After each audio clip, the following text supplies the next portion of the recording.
Hey! I'm riding the high. We just got a big dump of gifted subs from a dear friend of mine. Thank you again to my friend Julie Bandicoot for that. And what a way to kick off and ride this high as we continue with the Great Ace Attorney today. Here we are in the Great Ace Attorney Chronicles. Obviously, it's the double pack re-releases of the games with the localizations in. So there we are there. Hype Train has been successful with those gifted notes as well. I'm going to open my hype chest and get the batter up. Choo-choo! There we go. Throw them in there. With 5 gifted subs from Julia with that hype train. Thank you so much. Thank you so much for that. And like I said, let's ride that high and continue the Great Ace Attorney adventures. I believe I can just, like, pick the adventure of it, or start from my latest save point. I think I'm gonna select the adventure I want to do, go into there, and pick the episode. Oh, wait, no, not that. It isn't like that. I do want to skip this, and I actually want to not do this, because I should have actually picked the episode thingy here, because we are not starting here. Right, G, options, back to title. We are not saving. You haven't saved again. Yeah, I know. I made a boo-boo. I made an absolute boo-boo. So what we are actually doing is select adventure. Select adventure within Great Stunning Adventures.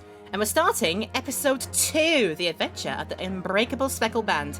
We're going to start watching this again from the beginning. I know we sort of teased it at the end of the last episode, but we're going to do it again. And this time, I'm going to let the game's like in-game VA dialogue and voiceover play out the cutscene that we see, so we can get a taste of things going on here and rest my vocal cords a bit as well, because I noticed that doing things like that was straining my voice a bit, but other than that, it'll be great.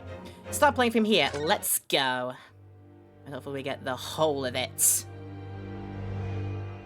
The adventure of the Unbreakable Speckled Band. In a corner of that small, dark room, Sholmes and I waited with bated breath.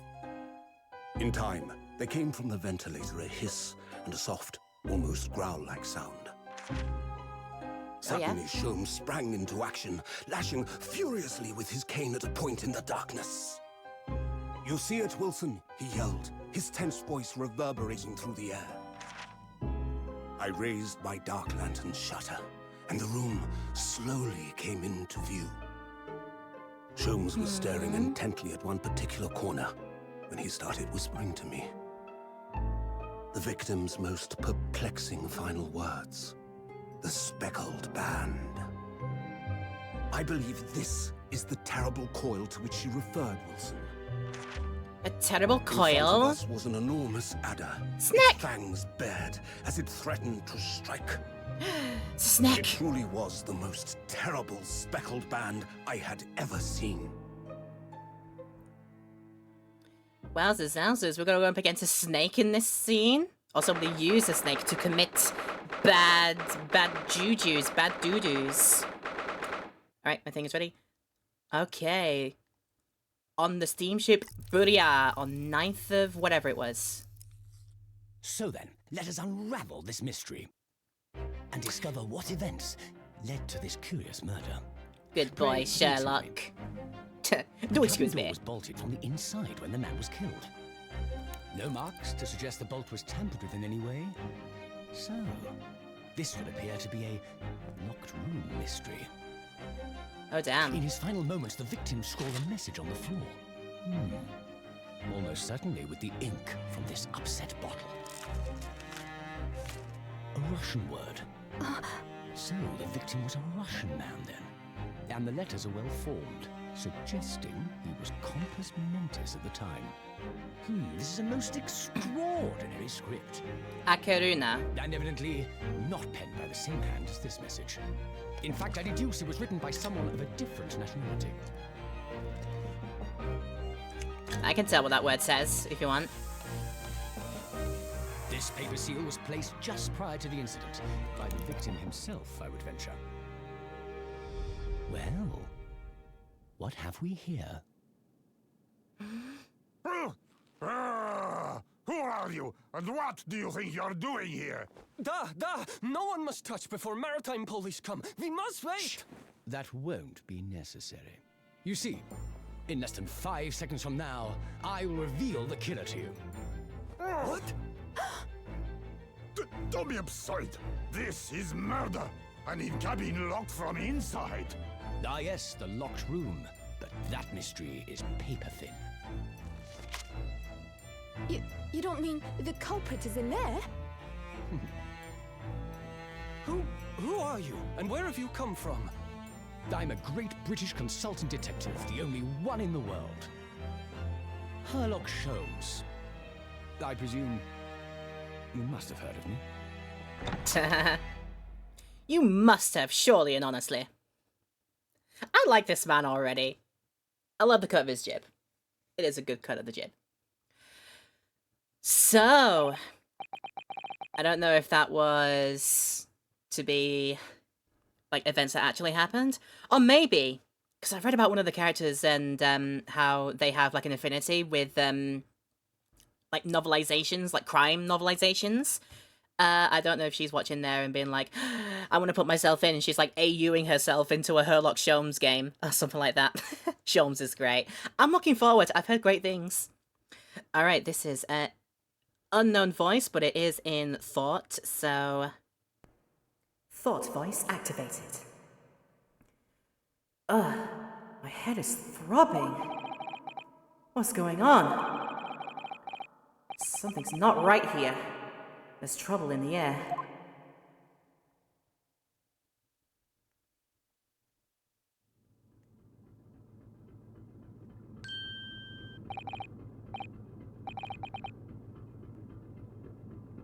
Wait! I can't move!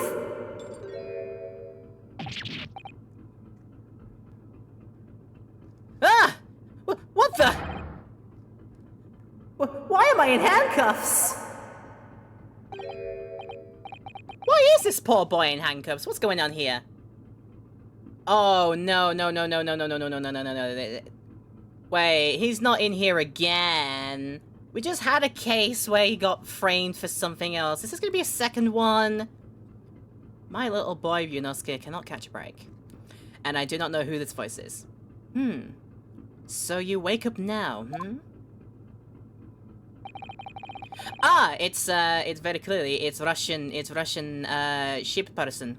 We had to drag you out of the wardrobe. I do not believe how you could not wake up. You are true cold-blooded man.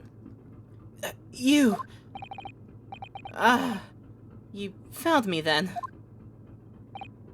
Duh, we found you. And now you pay, criminal. How long are you hiding in that tiny wardrobe, sorry. Now you have been found, it is time to admit your crimes. Unless you want to find out how cold the ocean is, No. I'll tell you everything.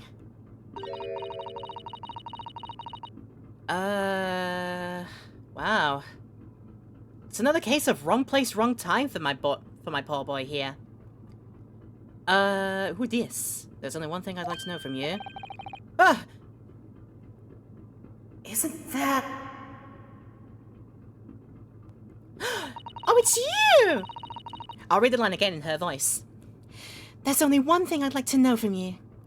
Why did you do it? Why did you take his life? Mr. Sato! Wait, what did you just say? Take his life?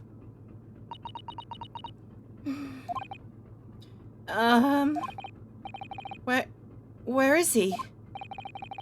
Where's Kazuma?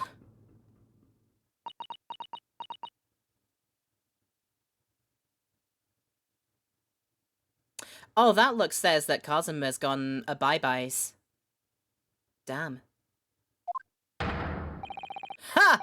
You pretend you do not know. You are a wolf in the sheep's pelt. You are the killer. Do not try to make excuses. What? Kazuma-sama was... Kazuma-sama's body was discovered not long ago. Here, in this very cabin, that was bolted shut from the inside. His body? Please, do not try to tell us you were doing this terrible thing in your sleep. Kazuma's dead? But he can't be. And these handcuffs. Surely you don't think that I have to know. Why did you take Kazuma-sama's life? Answer me, please. No. No!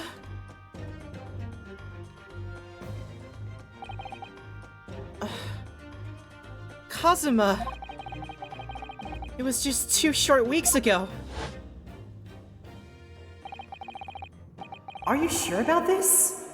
Won't we get in trouble? Don't you find it fun being a stowaway? Besides, how else could you come to England with me to study? It was really something else when they brought your luggage in here earlier, though. The way that Russian crewman just tossed your traveling case on the floor? I thought I was gonna die! Yeah, I still can't quite believe that. I really didn't think you'd be able to fit inside my trunk. You must be even less of a man than you look. Hey! Honestly, I thought I'd broken every bone in my body. Well, it's about 50 days until we dock in Great Britain. But if you confine yourself to my cabin here, I don't expect anyone will discover you. I hope not. I get the feeling those Russians wouldn't be very forgiving of a stowaway. Or of a murderer if that were to happen. Oh no. They're a sturdy bunch, that's for sure. A sturdy bunch, I was about to say. What I want to know is, why do we need to keep it a secret from the young lady? From our faithful judicial assistant, Mikotoba, you mean? From your close friend, more to the point. Surely we could confide in her, couldn't we? I don't believe she'd give me away. No, but if she knew what we'd done, that would make her guilty by association. It's best that you and I only know about this. I suppose so. Anyway, it's about the time that the steward is supposed to come and clean the cabin. I know it's cramped, but you better get in there, I think. It won't be for long. And anyway, compared to hiding inside my traveling case, it'll be a breeze. Yeah, but what if the steward decides to open the wardrobe for some reason? Then I'll be in for it. Stop worrying. I tell you what, why don't you write "keep out" or something on this piece of paper? What? Then I can stick it over the wardrobe doors once you're inside. I don't know. And that's how I think many things that we saw in the opening could be explained. 2 weeks, 2 murder accusations. These are Maya numbers, you know, Skye. He's pulling Maya numbers, like, fair dues. One of the characters has to do it at some point. It's like either a Maya or a Larry or a Yunosuke in this case here. Yes, Lily Breezy, hello. Yes, you're welcome for Julie on Julia's behalf for the gift sub. She was very, very kind to me early on today. Wow. Alright. We've only been at sea for about 15 days. How can this have happened? We were supposed to be going on this adventure to England. Together. We'll leave you at next port. Stay quiet until then. Don't make more trouble for yourself. Murderer. No! I'm not a murderer! Duh, you said before. You said you admit everything about your crimes. No, that's not right! I mean, yeah, I did stow away on the ship, but... murdering my best friend? No one else could have done it. Admit the truth.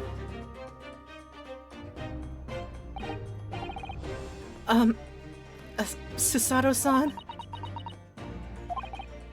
Please, tell me what happened. I need to know. Very well. But there is something I would like to ask of you, too. Oh, those eyes. She looks like she's ready to destroy me. This nightmare's getting worse by the minute. I suppose all I can do is try to find out what really happened. Okay, time for talking.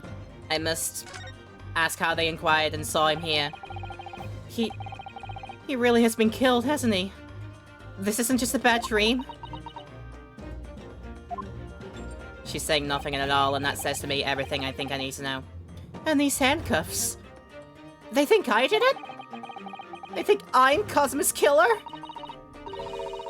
When they found him, the cabin was locked from the inside. What do you mean? There's no access to the cabin via a porthole window, and the bolt in the door can't be operated from outside. In other words, after the crime, the culprit couldn't have escaped these four walls. What? Or to put it another way, the culprit can only have been somebody inside this cabin. Or do you have some other explanation? This is impossible. So how did he die then? What happened exactly? Are you still going to deny the charge, even despite the circumstances? Please, Susato-san, you have to tell me!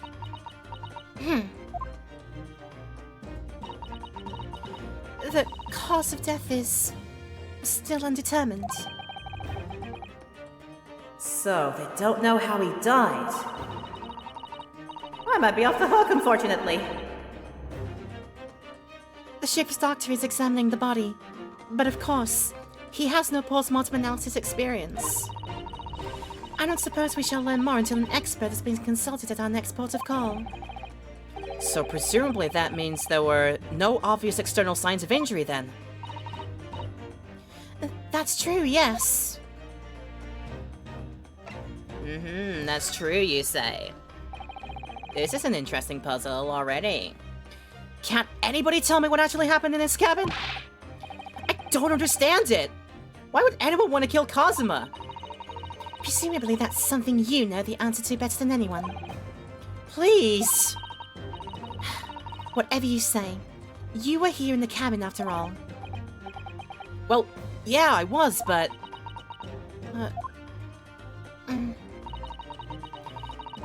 He would always wake before dawn and do his training first thing in the morning.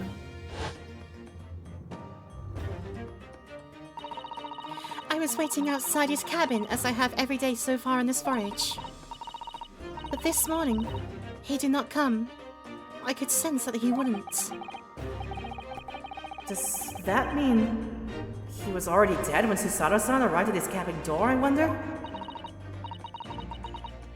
I knocked, but there was no reply. Then I started to become worried, so I went to find a member of the crew. The crewman forced the cabin door open, and when we managed to get inside... Shoot. They hit that very well in the anime opening for this case. They hit that very well. They didn't show Kazuma's headband. There was Kazuma-sama, collapsed on the floor.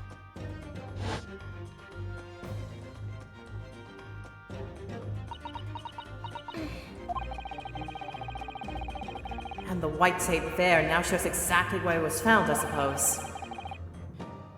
I had no idea anything had happened. I must have been asleep in the wardrobe somehow. I wish it wasn't the case, but that's just very hard to believe. This is all very hard for me to believe too, trust me. Now I've told you everything that I know, so it's my turn to ask you a question. Yeah, alright. My head feels so heavy. It's like throbbing like anything.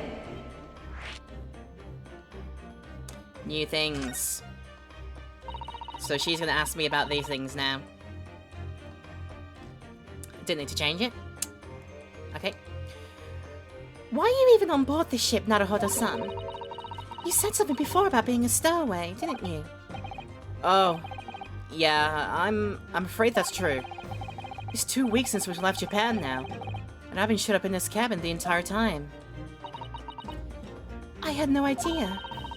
But how could you have occupied Kazuma-sama's cabin for so long without him noticing? No.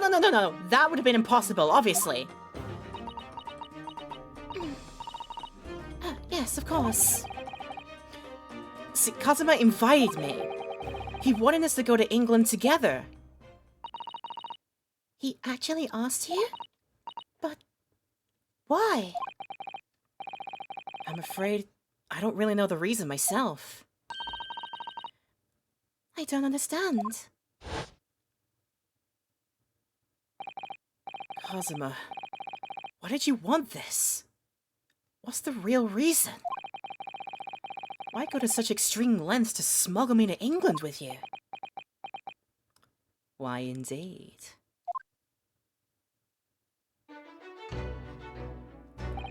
Oh, I didn't realize we were back thinking this. It's an idea that's been on my mind ever since the end of that incredible trial. I think I told you then, didn't I? That you want to become a lawyer yourself. Well, yeah, you did say that, but I didn't think you were serious. You have a talent for it. I can assure you of that. But I've never really thought about becoming a lawyer. Well, that's something you can decide for yourself. London is at the spearhead of cultural development. The center of the world in many ways. There can't be any harm in seeing such an important place with your own eyes, can there?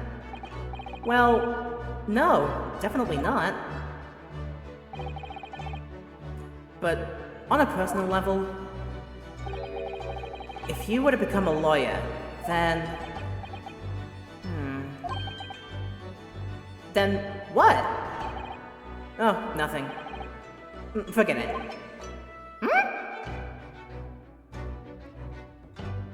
In the language that I probably would actually be speaking right now. Nani?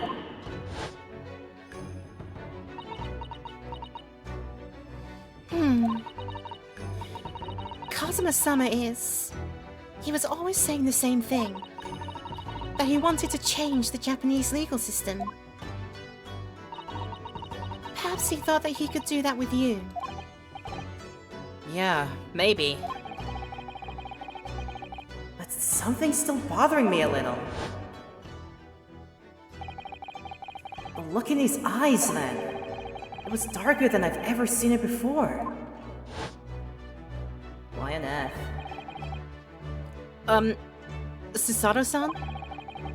I'm sorry that we kept it a secret from you. My stowing away on the ship, I mean.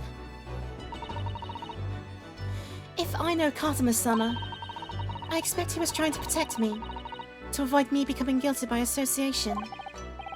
That's exactly right, yeah. So perfect, it's word perfect, in fact. Jeez.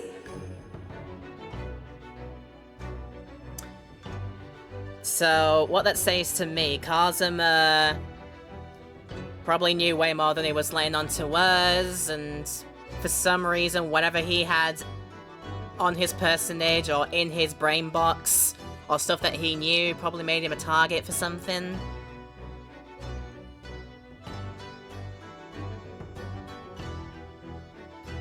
I've been sure one off there. Let's talk about the night before. Go on then.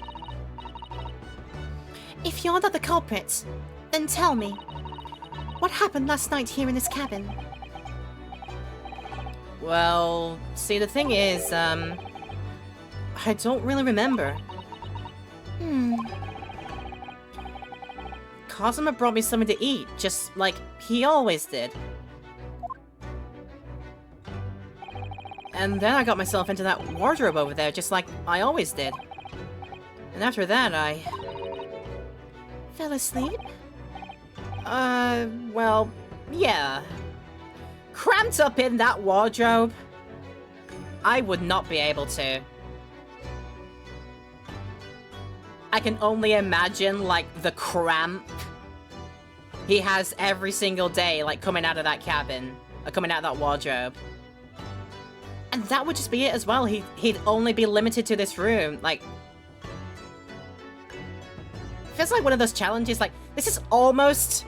I can't believe I'm gonna name drop this, but it feels... He must be going through, like, what Mr. Beast would put people through nowadays to make his YouTube videos. Could you stay in this cabin room for 14 days straight? If you do, you'll get, like, a sum of money. Yunosuke was playing the Mr. Beast games, like, way before Mr. Beast was even a thing. Like, oh my goodness. Okay, then. So deeply that you didn't even stir when Kazuma-sama was killed. Well, yeah. That's the look of. That's the look of. I smell some rather, some stuff of the bull variety. I think that is the look of that. I know it sounds unbelievable. Really, I do. But it's the truth. If only I'd woken up, then perhaps I wouldn't be in this predicament. And for some reason, my head's still throbbing like anything. Really? It's very possible I was slipped something in my meal. Is something wrong? Oh, no, it's... Please, forget it. Susanoo-san, you have to believe me! I didn't do it! I really don't want to doubt you. But the trouble is, there's no one else who could possibly have done this. This is a heck of a thing. Kazuma, I don't understand. Why? Why did this have to happen? I can't take this!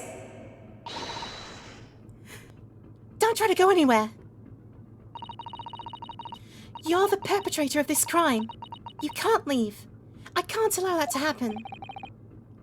I'm sorry. Kazuma was killed right under my nose here. And I didn't do anything to stop it. And now I'm supposed to just sit around? My hands tied? While whoever did this walks free? No! I can't allow that to happen! Well, what do you propose to do then? I propose to look around.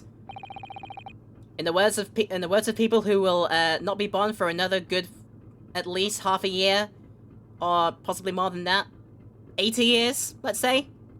I will look around this room and I'll inspect every suspicious-looking nook and cranny. I'm going to investigate. I'm going to find out exactly what happened here.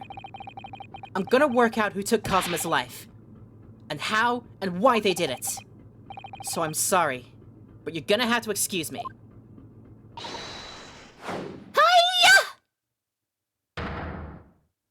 My god, did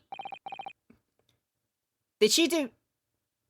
She put like an Atsuka Kazama move on me from second, like a full-on counter. Jesus. What the... That was a Susato takedown. They'll make it famous in fighting games in the future. Susato what? What martial art form is that?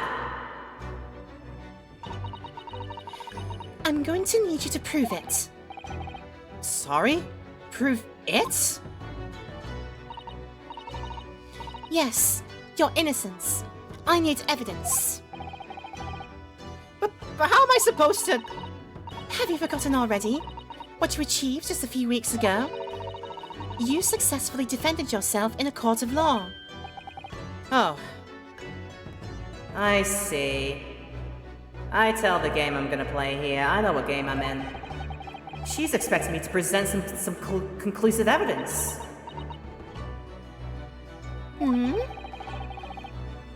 I have to get Susato-san to believe me. I'll show some evidence right now that proves I'm not guilty of this awful crime. It's so obviously my badge. No, it's not. It's the only other thing that's in my possession right now. This thing that says Akeruna. which means keep out in Japanese, so I'm not sure the Russian crew could actually read it. Right? Yeah, so Susato pulls a move, and then the announcer says, "Perfect." Yeah, right. Alright. It's this. I can actually examine it if I wanted to. This is the paper seal I wrote for the wardrobe. Very roughly drawn for calligraphy, yeah. I remember working really hard to make it. But I'll never forget how Kazuma reacted. "Do you expect the Russian crew to be able to read that?" he said. Still, I was sure people would get the idea, even if they couldn't read it. So we used it anyway. And it worked! I don't know if the crew thought it was creepy or what, but no one opened the doors. They thought it was like some hidden voodoo or something like that, some Far Eastern voodoo. I mean, it's obviously gotta be this, right? It's the only other thing on my person. Yes! Yes! Right, so the voice actors are now gonna say their incidents, their incidentals, but I still might copy them afterwards anyway. I did it for all of the first case, and I don't think I'm gonna let that go now. Tell me, when I was discovered in the wardrobe before, was this piece of paper stuck over the doors? Oh, yes, it was. I remember clearly. I thought so. Kazuma always put it in place whenever I went to sleep in there, just in case the cabin steward or another crew member decided to look inside. So, naturally, he did the same last night as well. Ah! Yes, of course. The gentleman who discovered you peeled that sign from the wardrobe doors before he opened them. But if I were truly the culprit, I couldn't have climbed back inside the wardrobe and stuck this on the outside of the doors on my own. Yes, that's quite true. In other words, it's impossible that I killed Kazuma. How's that for BS? Well, even if you are sprawled hopelessly on the floor, thanks to me, I can see why Kazuma-sama thought so highly of you. Thank you, Susato-san. Not for the bruises I'm about to get from your throw or anything like that, but thanks for believing. Now, do you think perhaps you could, help me up? We did that entirely while I was on my backside and looking... or probably just, like, upended. I think that's just so funny. Well, in the light of that evidence, I don't see any reason why I should stop you from investigating in here, at least. Thank you! So you finally believe me? I'm sorry. No. What?! I'm not sure yet.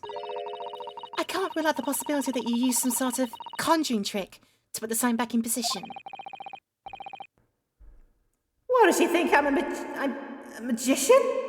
Like, we actually do voodoo stuff over here? Because we don't.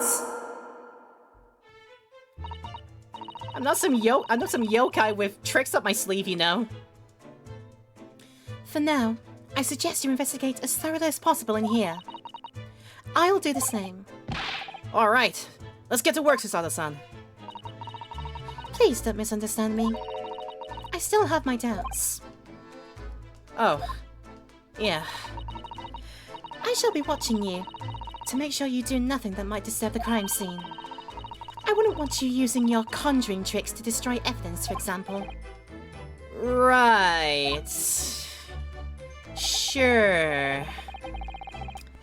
Well, anyway, I should make a start of investigating in here. Examine everything I can, every suspicious-looking nook and cranny. Kazuma, I swear, I will avenge your death. Okay, fully fledged look around the scene for clues the very, very first time that we do so. Shall we, what could we converse for? Okay, no need to converse. That's fine, that's fine. I think it's time to look around.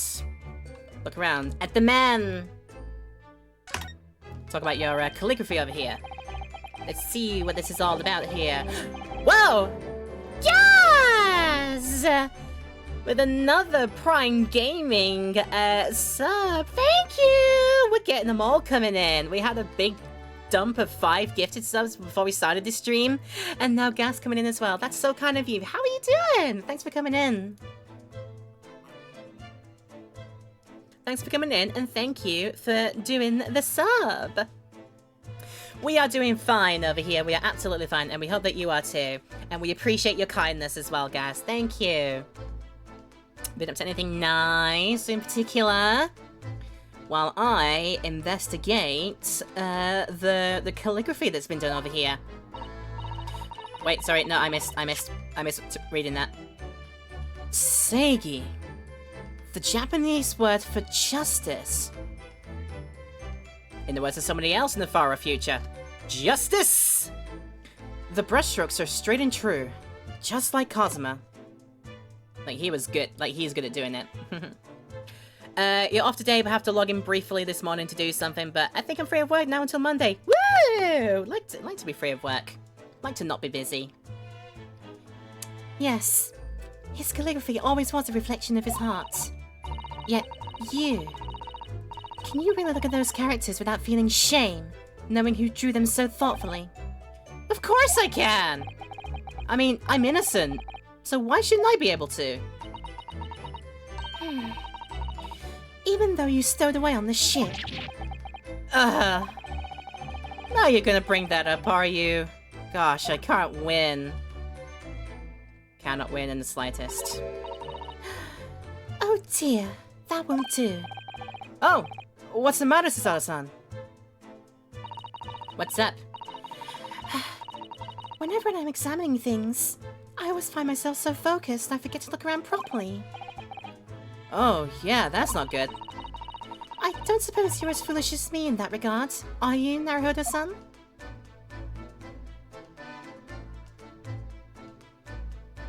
Yeah, make sure you look around there. I'm sure you're careful to look around, all around, using bah and ma, aren't you?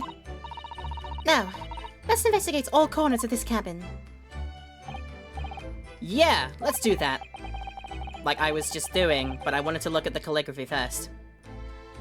I suppose my field of vision has been rather small until now. It must become bigger, like that of a goldfish. I need eyes on the side of my head. I want to be like a horse. So that was B and M, it said. So I can go all the way over there and all the way over there. But I can also use these. I think I might do it by mouse clicking. It's just easier than hovering over my keyboard to B and M. I'll bring over to B and M. There's lots to examine here. Not the bed. We can examine that. This is... Yes, it's a bell cord contraption, I think. What do you mean, contraption? I read about it in a book I was studying that talked about life in Great Britain. They ring it and it goes, ding ding, servants, come in. Large households often have bell cords like this, which you can pull to ring a bell to summon servants. Really? That sounds almost magical.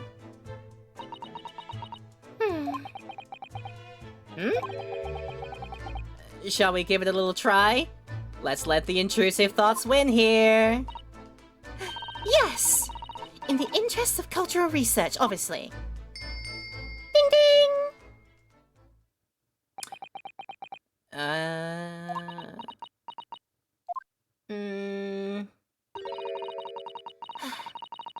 I suppose normally comes for lowly Japanese people.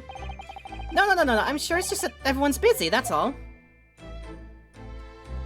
You expected it to happen within like 5 seconds. I think that's your problem.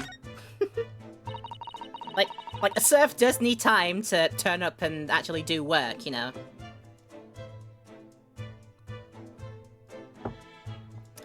It's some 2 weeks since we set sail from Japan. Have you really been living in that wardrobe the entire time, Naruhodo-san? I think living isn't quite the right description. I've got cramp that's probably not gonna go away in like ever. Oh no, I suppose not. Although it must have been rather exciting, making this voyage in your own secret hideout. Yeah, the trouble was I never knew when a member of the crew might come in. So, yeah. I did basically have to live in the wardrobe. And last night was no exception. But because of that, you had no idea what was happening out here in the cabin. No, sadly not.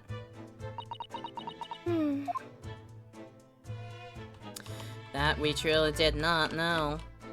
Examine the desk in the corner. This is where dear Kazuma-sama would have sat whenever he was writing.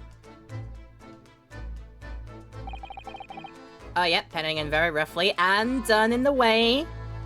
From right to left, and down, writing down the lines like so. That's how they do it if you're writing actual script. London Diary. Oh, poor Kazuma. He didn't even make it to his destination. It looks as though the last entry is incomplete. Which means, what? He was in the middle of writing it when the incident happened? Let's see what it says. It could be a valuable clue. Hiya! That's out of the question. Why? Kazuma-sama may have departed this world, but you must not read his private thoughts. But what if it's something important? Something relevant to the case? Alright, I won't read it. I'll only do it behind your back. Trust. Poor Kazuma-sama. Gosh, I don't like prying into people's personal matters either. But in this case, isn't the need for clues more important? I mean, I could try, but there's no other reason to try that. Let's try the suitcase. I think I'll leave, like, the big important things, like, you know, the body outline and the ink and the writing that he did, the Russian words, the Cyrillic. I'll leave those for, like, the last big clues that we investigate, because there could be a few things to that. That's a very large traveling case, isn't it? Yeah, it carries a lot of memories for me. Memories? What do you mean? Well, that's actually how I stowed away on this vessel. I was brought on board inside that case. Oh yes. I see it says "this way up" in Japanese. Which, in hindsight, I should have realized the foreign crewmen wouldn't be able to read. I was turned over and over and over, and then I was tossed onto the floor in here. Oh dear. Being a stowaway isn't as romantic as it sounds. Yeesh. Well, it was less painful than a Susato takedown. Less painful than being taken down by a fighting move, I'll give you that. Ooh, is that the time? I think we'll run an ad break now and give my voice a bit of a break. Let's investigate more of this room when we come back. Welcome back, it's time to keep investigating the room. By the way, if you're watching this in the YouTube video on Laura Petal VOD's channel, I hope you are enjoying it. Keep up to date with more of them as they come in, with more videos, hopefully, by hitting the subscribe button. Leave a like as well, and maybe a comment as well, saying that you, if you have been enjoying what's going on over here. We usually broadcast these shows a week before they get uploaded to YouTube and made public, so go ahead and come over to the Twitch channel as well if you'd like to see some live streaming. But for people in the Twitch chat right now, if you haven't already followed the Laura Petal VOD channel on YouTube, go over there. It is the brand new permanent home of all of my Twitch highlights, after we have to get rid of them on Twitch themselves to recycle through and keep under the highlight upload limits. So, yeah. Hope you're enjoying this on YouTube, and let's get back to the case right now. We have just talked about the thingy there. We could talk about the shelving with all the stuff in them, knocked over. I guess from stormy seas. The books have fallen over on the shelf. Look, they've all toppled the same way. And what's this? A statue of some god of the sea? Although he's falling over as well. Yeah, it's almost as if the whole shelf has been ransacked, and everything moved down at once. I wonder if... perhaps it was Kazuma-sama doing his morning sword training, do you think? I seriously doubt it. Like, he had the power of the wind on him at all times, but Is that wind strong enough to blow over some books? I don't think so. His aura was not that strong, seriously.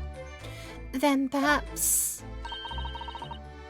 it was you, Naruhodo-san? In a fit of rage? I wouldn't have bothered leaving the wardrobe just to mess with a few books in the statue. But could the way these things have been thrown about have anything to do with the case, I wonder? Well, I'll just set everything straight again. I don't like to see a mess. I mean, thanks. So that's been put back in here. There's a... just shift the page over here. A warning sign, some information that's all in Cyrillic. Oh, there is English as well at the bottom. Okay. These are the rules of passage for travel aboard the SS Buria. It's essentially a list of requests. A list of requests from the captain to all passengers on board. We're hunting rabbits now. Don't worry about it. Passengers must not keep weapons or other dangerous objects in their cabins. Pets are also strictly forbidden. Like, how come Cosmo was allowed this katana? What? Why are you staring at me? Oh, sorry. I was just thinking. Are you more of a dangerous object or a pet? I can't decide. Well, one thing's for sure. Either way, I wasn't supposed to be in here. I am dangerous clothing. I am dangerous articles and items, yes. That is me, There's a bunch more. Maybe, I wonder if all of those come together as a single thing. Like, investigate generally what's been on the floor. Oh, it's not just a slab of tatami underneath there, just... so he can do his, like, morning prayer routine, maybe? I guess that would make sense.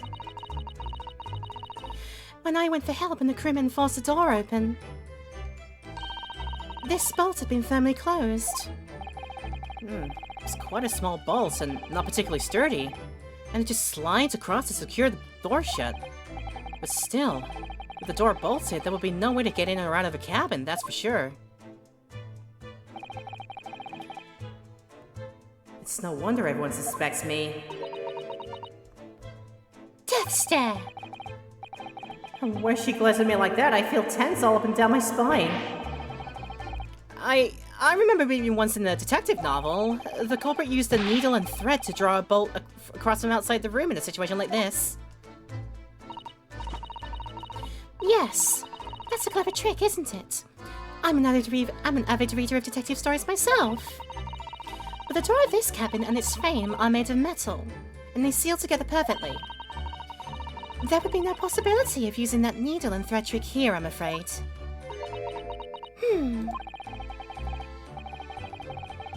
Once you glares at me like that, I feel pins and needles all up and down my spine.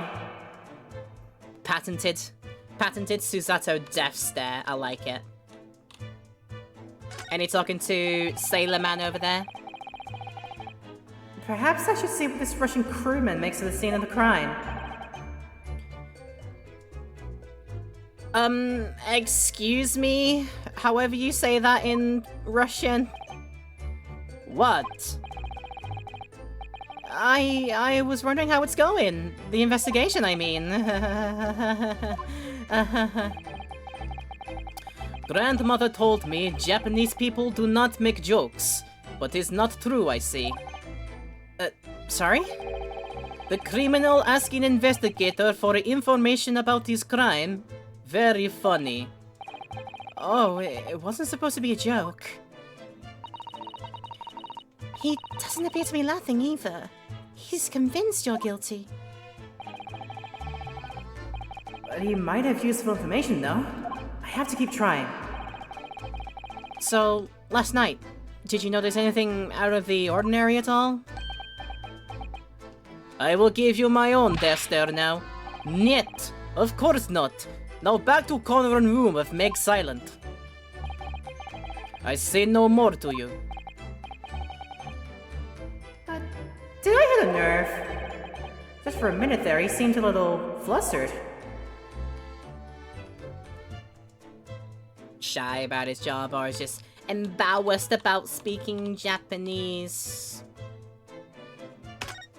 Is that examining the cloth on the table? Ah, there's nothing on this table at all. All apart from a tablecloth, Doi.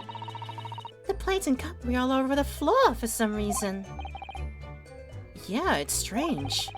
Last night when I went to sleep, I'm sure everything was still... No, wait a minute. What is it? That's funny.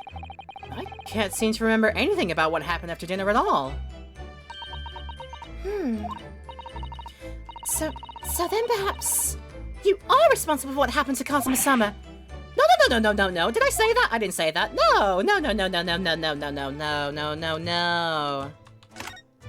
Let's have a look at the things on the table now. That's my dinner from last night. A roast chicken. It was really tasty. Chimkin. Yes, it was very delicious, wasn't it? But did you eat it on the floor here? I'm not a dog, Susato-san. I ate at the table, of course. Which begs the question of when and how the plate ended up on the floor. But Kazuma-sama didn't like chicken at all, did he? No, that's right. So he didn't touch it. Which meant all the more for me. Oh no! Does that mean poor Kazuma spent his last night on Earth with an empty belly? Oh, it's just too horrible. Now I suddenly have a guilty conscience and an achy stomach. I didn't realize too much chimkin would do that to you. Okay then. His sword and everything that's broken on the floor in here. Let's go for that next, shall we? That's Kazuma-sama's precious sword. He never went anywhere without it. Yeah, he was always saying that a Japanese man's katana is his soul. I believe he had to work very hard to convince the government to allow him to bring it on his trip. I suppose that shows just how important it was to him. Now he's gone. But I'm not ready to let his spirit go just yet.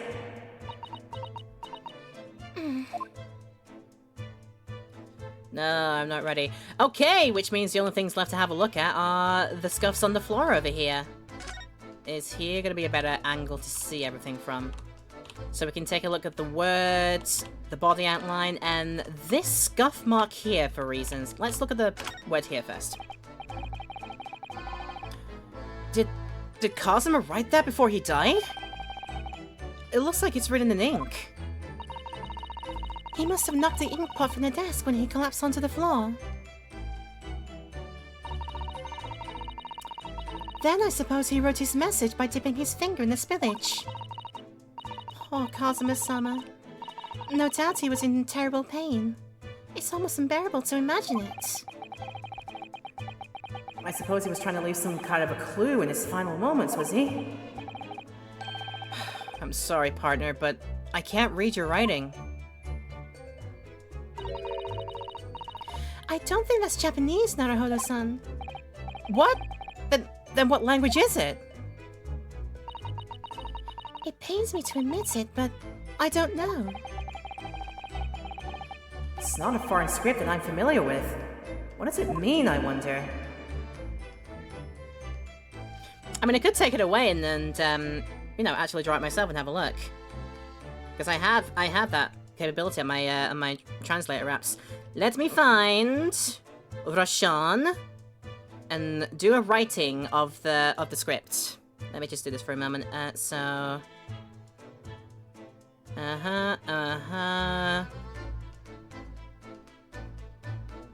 do that there.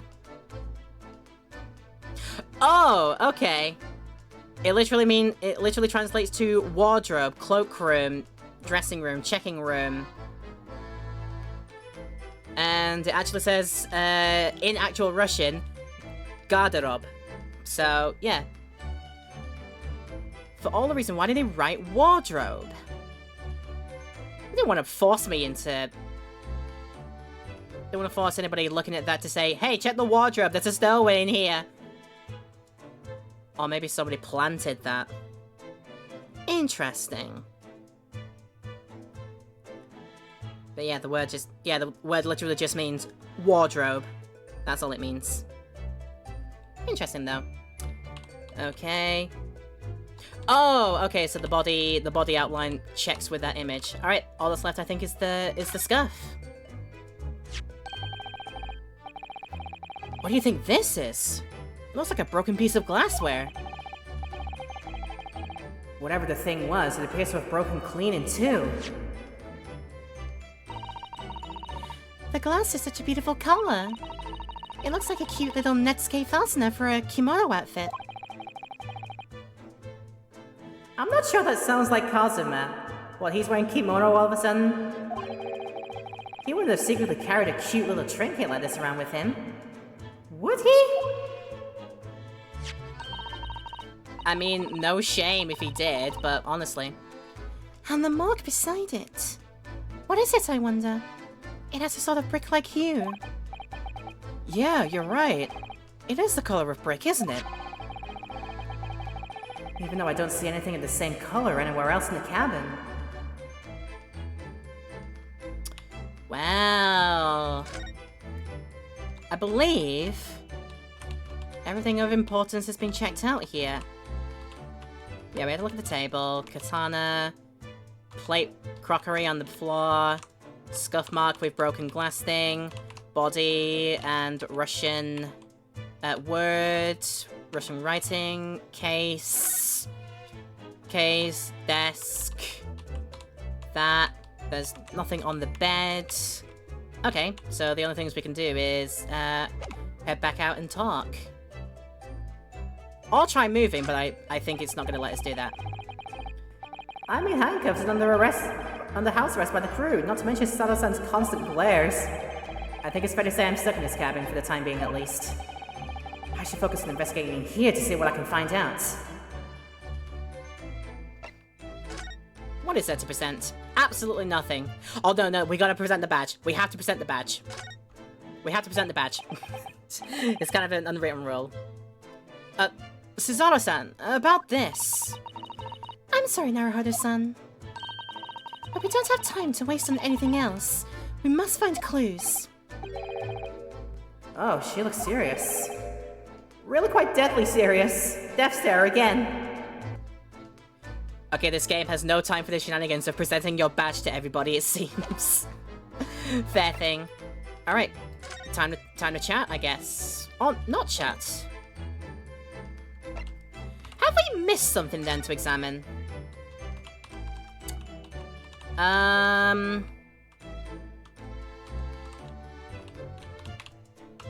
Light fixing.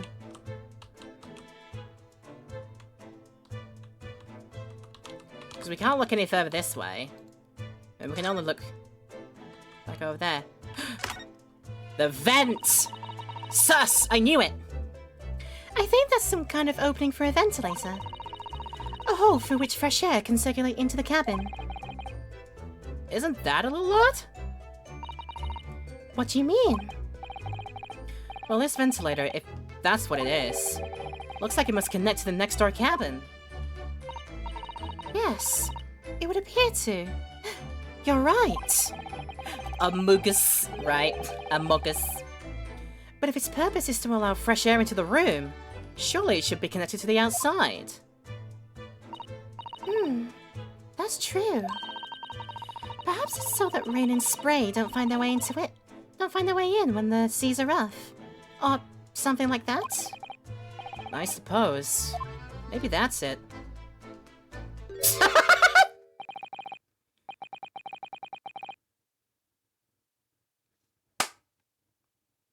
How, pray tell? Game, I have simply one question for you. How, pray tell, was this man on that desk all this time and somehow we did not even notice? Okay. I guess, man.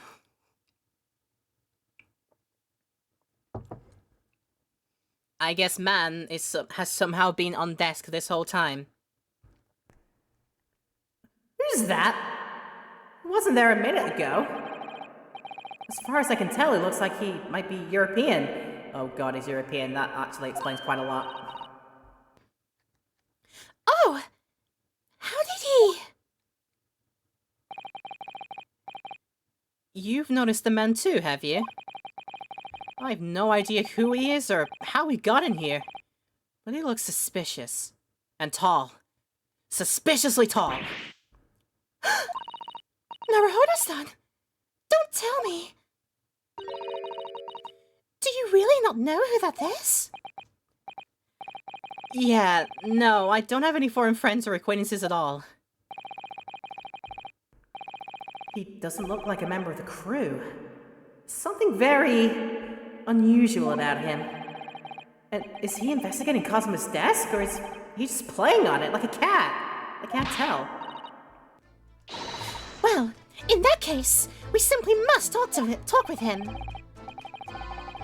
Am I just imagining it, or does Sasada-san look almost uncontrollably excited? By the way, I expect that you've noticed already, but just in case, if you press B on people when they're in the crosshairs, you can converse with them. Alright then, I'll get that suspiciously tall gentleman in my sights and see what he has to say for himself. Oh, please do. Because then this game is going to open wide open. Man, why are you like a cat on the desk? What are you doing? Excuse me.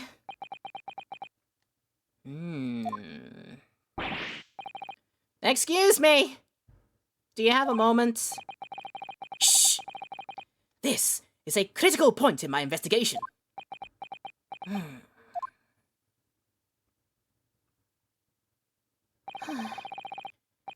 I should leave him alone. He seems a little unfriendly.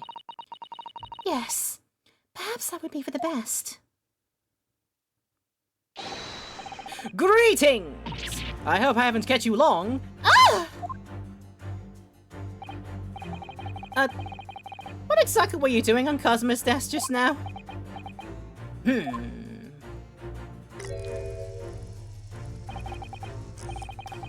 Ah, I see. Fascinating. Sorry? What do you see? It feels like he's looking right through me. Ah, yes. Everything is clear now. The train of reasoning has run its course. My deductions have crystallized. You have been in Afghanistan, I perceive. Just recently returned, if I'm not mistaken. Huh? What? And now, whilst venturing toward foreign climes, you find yourself in a most troubling predicament. Oh. Well, that part's true at least. But how? How the deuce did I know that, perhaps? It was really a most elementary deduction, hardly worth explaining. Have you perhaps managed to deduce anything else? But of course, a great many things. There is no mystery, my dear madame. For example, you have fled your native land of Russia, being, as you are, a merciless revolutionary. You leave 16 victims of assassination in your wake and now travel to England to blow up the Crystal Tower. What? And when the beribboned occupant of this very cabin discovered your identity, you ended his life too. Yes, I believe that summarizes the facts beautifully. No need to hide the truth now. Nothing deceives these eyes.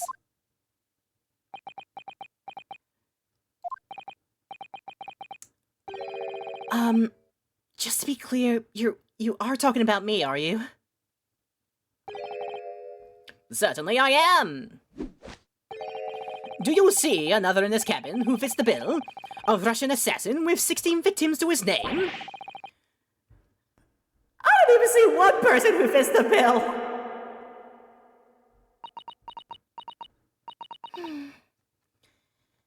So it's true.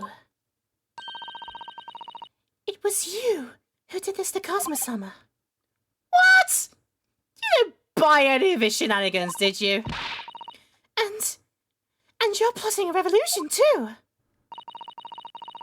It's shameful behavior, Naruhodo-san. Absolutely wicked. Now, listen. There's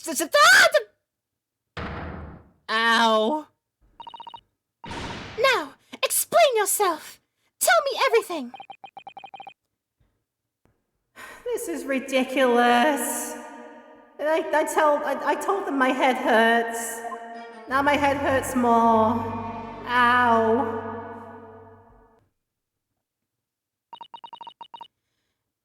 How could you do it? For pity's sake, open your eyes and your ears and your brain. I'm not a Russian revolutionary, obviously. Oh, forgive me. And as for you, what kind of deduction was that? You're just saying the first thing that came into your head. Ah, but was I not right? Whilst venturing towards foreign climes, you do find yourself in the most troubling predicament, do you not? Well, yeah, maybe. Ha! There you have it, you see. What do you make of that, hmm? Well, to be honest, this ship is en route to England, and I'm in handcuffs at the scene of a murder. So I'm not really sure you could call it deduction. It's more plain observation. Indeed, and observation, my dear boy, is the basis of all deduction. My method is founded upon the observation of trifles, you see. I announce my findings with a brassy certitude. And more often than not, I'm right. I don't think you introduced yourself. Ah, my apologies. How remiss of me. I am none other than the greatest of detective in the century, known to men and women the world over. The imitable Sherlock Sholmes, the boy! Yay, the boy! He's here! Woohoo! So, it's really you? The actual Sherlock Sholmes? The very same, the imitable, actual Sherlock Sholmes. Do you know this man, Susato-san? The most famous detective in the world? Naruhodo-san. Of course I do. There's nobody who hasn't heard of him. What planet have I been living on then?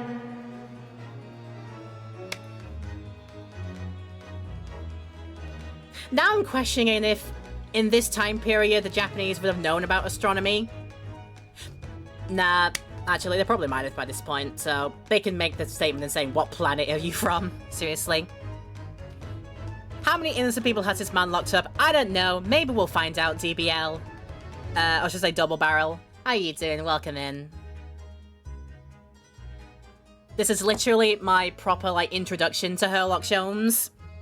Of course, I know about the character from friends who are big fans of this game series, particularly for the Great Ace Attorney, but this is my first proper introduction, so I don't know specifics about him. I just know he a kooky and funny. We must ask him what he's deduced. He will have worked out the entire case already, I'm sure. Really? Why do I feel uneasy about this? Maybe because this is going to be a 100% he obviously has not seen everything. He literally blurted out the first things that came into his head. Literally.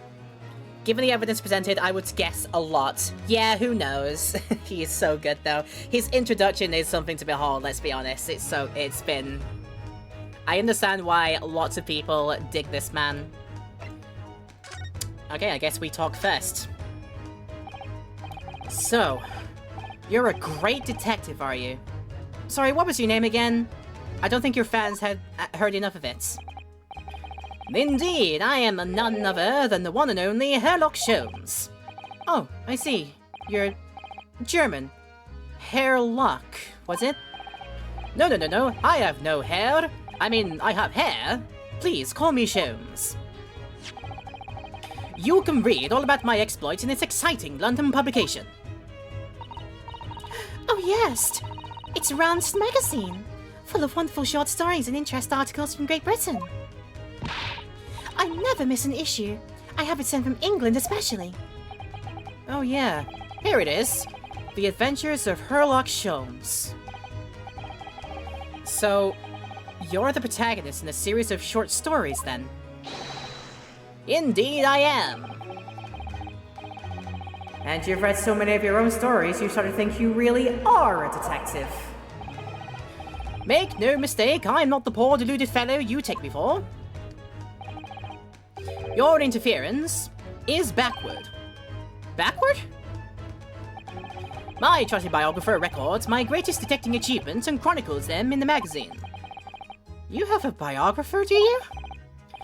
Doesn't everyone? Mine goes by the name of Dr. Wilson. Dr. Watson. Presently keeping shop in London. Dr. Wilson? I must say, thanks to that publication, I've been fantastically busy of late. Why, this very moment I'm returning from Asia, having solved the mystery of a cursed royal crown. Really? I can't work out whether I should take this man seriously or not. Just enjoy him. Just enjoy him. Deduction, you see, is to me a science. Logical reasoning in its purest form. A science? Really? The astute observer notices even the most subtle of reactions in this subject. A furtive glance, a twitch of a muscle, a slight inclination of the posture. That'll be something Apollo Justice does way later down the line. When he does his perceive. When he does that move. I thought I could find that sketch that Shu Takumi did of like basically what must happen when Apollo Justice uses his uses his bracelet when it reacts, and he's like looking intensely for twitches, for tells. He literally just looks over his desk, just like, and then Trucy Righteous and he's like, yeah. I don't think he's okay. Fingernails, arm sleeves, furrows in the skin. All these things are data. Right. And the trained logician makes deductions from this data in the blink of an eye. The ultimate conclusion is, without fail, the truth. As I demonstrated only a few short moments ago. Okay, how can he look at me in the eye and claim that? So, you see, I have returned both for observation and for deduction. And fame. That is what makes me the only one and only Sherlock Sholmes. Sure thing. Just sure thing. Let the man just be the man. So have you managed to deduce anything about this particular case yet? Have I managed to deduce anything? My dear fellow. Who do you suppose discovered the culprit in his most cunning hiding place? That's right. It was none other than the great detective before you now, Mr. Sherlock Sholmes. Oh, I see. In other words, I'm in these now because of him. Remind me to punch him in the schnoz later. When I became anxious about Kazuma-sama this morning, I summoned all of the crew members to force the cabin door open. And I concealed myself among their number, gaining entry to the scene of the crime. Yes, luckily for everyone, the great detective Sherlock Sholmes was on board. And the handcuffs seem to be an excellent fit, Mr. Naruhodo. God, I want to punch you! The very moment I laid eyes on the scene, two facts were immediately apparent to me. Oh really? Two facts, you say? Okay, let's do those two facts now then, shall we? Mr. Sholmes, tell us, please! What of those two facts were apparent to you when you came into this cabin this morning? Ah, yes. But first, let us be precise. The two facts in question were immediately apparent to me. Yeah, I get it. But what were they? Allow me to elucidate. The two facts I deduced from the mere momentary glance at the scene of the crime were as follows. Number 1. The cabin was locked from within, rendering escape of the culprit is out of the question. Number 2. The victim was Russian and killed following a dispute with an acquaintance. Hold on, Mr. Sholmes. What made you think the victim was Russian? That down there. Observe the dying message left by the victim on the floor. Gabarob, or however it was meant to be read. That is the Russian word for wardrobe. Do you really think Kazuma-sama could have left a dying message in Russian? I don't know, unless he crash coursed some Russian. Or like I said, it was planted. Because all the crew are Russian around here. Stuff to ponder. Holmes and his Watson equivalent are probably my favourite versions of these characters.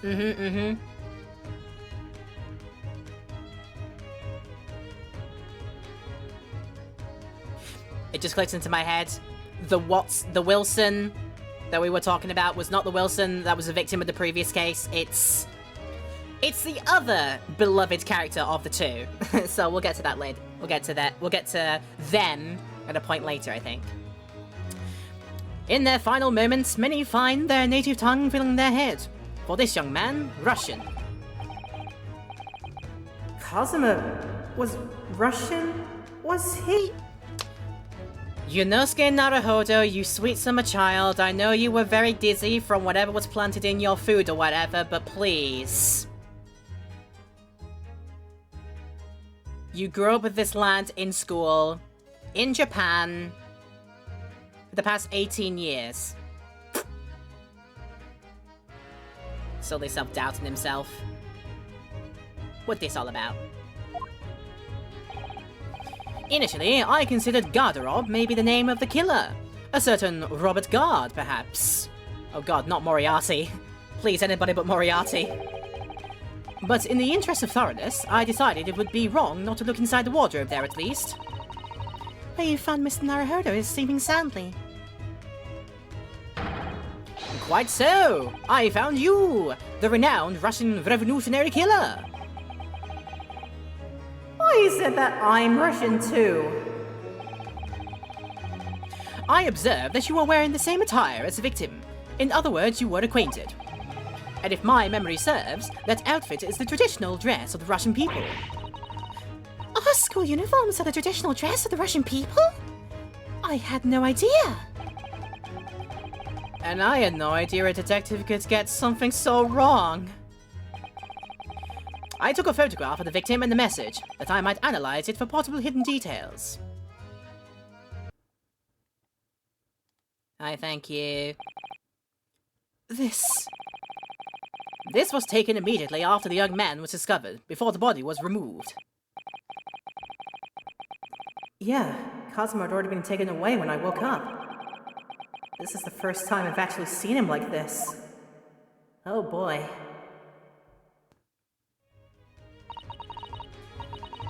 Are you alright, Mr. Naruhodo? Oh, yeah, thank you. Okay, crime scene, photographic print, the Russian word for wardrobe in purple ink. It would appear to have been written in the victim's final moments. Photograph added to the court record. Can I ask you something, Mr. Sholmes? What, pray? You mentioned Russia before as well, didn't you? You know, when you said I was a fearsome revolutionary fleeing from Russia and all that... Oh yes, the train of reasoning that led me to the truth. Would you mind explaining that train of reasoning to me, do you think?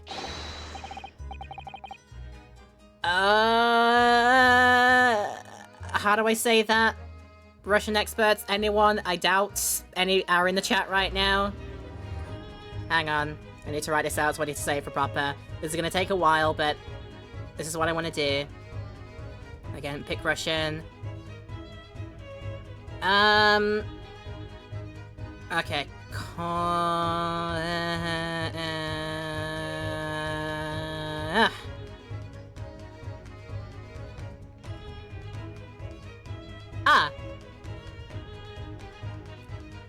Koneshno. Something like that? Yeah. Basically the way to say, sure, of course, naturally. Of course I will.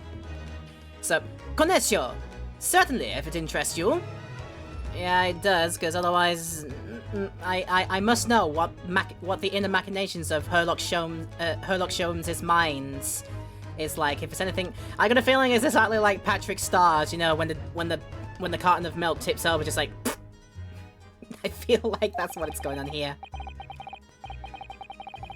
How many times? I'm not Russian, and I don't speak Russian. Right, we can talk about your deduction just now. How the heck did you come up with this? So can we talk about your deduction before? The thing you concluded about me, I mean? Ah, the now famously accurate troubling predicament you find yourself in. Actually, it was the other details I was more hoping to discuss. You know, the merciless Russian revolutionary and assassin of 16 part. Ah, yes, the more sordid details. It was a fairly commonplace deduction. Here we have this morning's paper. The main headline reads... Revolutionary villain Bolshevik flees Russia via Shanghai. This vessel made a port call at Shanghai yesterday, and last night the young Russian was murdered. Since when was Casimir a Russian? I can't wait for the bombshell moment where we discuss, like, yo, we're not actually Russian. Chill out. I can't wait when Sholmes gets that utter bombshell. It's gonna be great. It sounds like Mr. Sholmes has concluded he was Russian because of what Casimir wrote on the floor. It was a simple act of reasoning to realize that the culprit of his crime was the same merciless revolutionary. One who had killed the very man who helped him to escape after his true identity was discovered. Yes, you, villain Bolshevik. No. How could it be me? Look! You read the words but didn't look at the freaking image. Do I have the small eyes and the small glasses and the Russian bear hat and the big beards? Sir. I don't look anything like this man! Just look at his face! I have to question her reason as well. I think what's going on here, like, she's so smitten the fact that we are talking to Herlock Sholmes right now. She must be a very, very big fan. So, yeah, she's probably been a bit swayed. Like, oh my goodness! Like, this is how great detectives must think. I've read all about this in the stories, of course, but this is how they truly are. So eccentric, and, like, this is their thought reasoning. That's probably what she's thinking. Well, you are a fearsome revolutionary after all. Therefore, you have no doubt learned to revolutionize your appearance as well. Please. And, I might add, your name does not appear on the ship's passenger list. Need I say more? Well, that's because I'm a stowaway. What about the other details? The 16 victims of assassination and blowing up the Crystal Tower. Ah, yes. The journalist clearly interviewed the man and printed all those particulars in the article. The deeds the man has perpetrated thus far and those he was plotting. Yes, everything about this revolutionary Bolshevik was included. There can be no mistake. Do revolutionaries usually agree to interviews with newspaper reporters, I wonder? And what about the part where you said I was just returning from Afghanistan?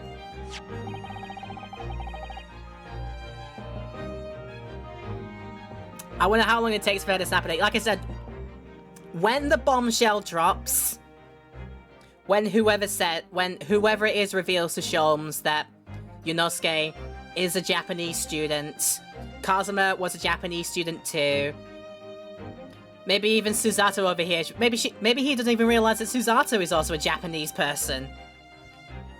I can't wait for the bombshell to drop. It's going to be brilliant.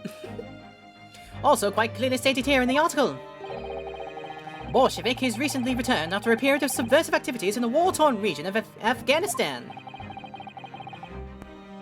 Where even is Afghanistan anyway? This Afghanistan place? I don't know. Here, take this paper for yourself as a little memento of this great deduction. Oh, thanks. I've absorbed all that is of interest to me within its pages, but I see no rubbish bin nearby. Wow. I'm trash now, apparently. I'm Russian and I'm trash, apparently, to this man. Go figure. Alright, the article on the front page of a Russian newspaper. The headline reads, Revolutionary VLN Bolshevik flees Russia via Shanghai. I have a article now entered into the court record. And you may find the article on the back page of interest as well. On the back? Cast your eye over it sometime if the interest takes you, though you may need someone to interpret. Yeah, it's all written in Russian. I couldn't hope to read it. Well, I suppose it wouldn't hurt just to glance at the article. Maybe there might be a picture or two. I like looking at pictures. Right, what you were just investigating on the bench. So before we started talking, you were examining Kazuma's desk, weren't you? Kazuma? Ah, yes, the victim. Did you notice anything useful? Anything at all? Observe for a moment the desktop of the victim. Look closely, if you will. We see that the victim was engaged in penning some text. London Diary. Kazuma was keeping notes of the trip. Oh, but I don't think you should read his private writings. It could upset people. Ah, tragic. And something you ought to perhaps elucidate before the act of reading. You mean you've read it already? It is my business to know what other people do not. Yes, believe it or not, I know a smattering of Japanese. Oh, I see. Well, you're about to know what a Susato takedown is. Or not. Apparently, I'm the special snowflake afforded this treatment. Susato-san, aren't you gonna throw the detective for one of your trademark takedowns? I'm sorry, Naruto-san. What on earth do you mean? Life is so unfair. Yes, he was cry thinking that. That's what I like to think. Anyway, to return to the matter at hand. Namely, this diary belonging to the victim. It would appear the final sentence is incomplete, as if the author were cut short. Tell me, what is the nature of the writing? Pray be precise as to details. Oh, but I thought you knew Japanese. A smattering, dear boy, a smattering! Sayonara, bonsai, mikado, nado nado, takeyoda, kiyato. That was an opening for me to do the face jacker joke with Dufresne. Just, if you know, you know. Oh my goodness. Wow. I trust you are suitably impressed. Huh. He'll be like me. I will say things in Japanese. I will read words in Japanese, like, perfectly phonetically. But couldn't tell you what they actually meant most of the time. So, there you are. Oh, but this diary is littered with complicated-looking characters, of which I can read precisely none. Cursed kanji. Damn you, kanji! Ah, ha, ha, ha, ha. So, what was all that showing off about before then? If you would be so kind as to show me, I would be happy to read it for you, Mr. Sholmes. I must oblige, my dear madame. The final entry here in Kazuma-sama's diary consists of just 2 short sentences. The first reads 1:23 a.m. I can hear a faint whistling sound. A whistling sound? These are very deep waters. Pray, go on. The second sentence reads 1:35 a.m. What looks like some sort of speckled band is dangling from the ventilator grill. Oh, damn. A speckled band? What on earth does that mean? I have no idea. I never heard that expression before. The ventilator grill, you say? The man was presumably referring to the lattice there on the wall, which connects to the adjoining cabin. Yeah, the adjoining cabin. Alright, Cosmo's diary now in evidence. Cosmo was keeping his trip to London in recording it all in a diary. According to the last entry he made before his death, he spied what appeared to be a speckled band. Well, dang. Alright, and that's all we converse about. So, I believe I've given you enough to consider for the time being, at least. Do you have somewhere to go? As it happens, the victim's writings in his diary have piqued my interest. The matter warrants further investigation, I believe. And if I'm still too long, the seasickness takes hold. Oh, I suppose. You're thinking of investigating the cabin next door, which the ventilator connects to. Great detectives are a curious breed. Our minds rebel at stagnation. We crave mental exaltation. So yes, I intend to investigate. Hence the truth will become clear soon enough. Do you think perhaps that we could go with you? No, that would be somewhat complicated. What? Why? A simple glance at your wrist should reveal the answer. Oh. Alright, these.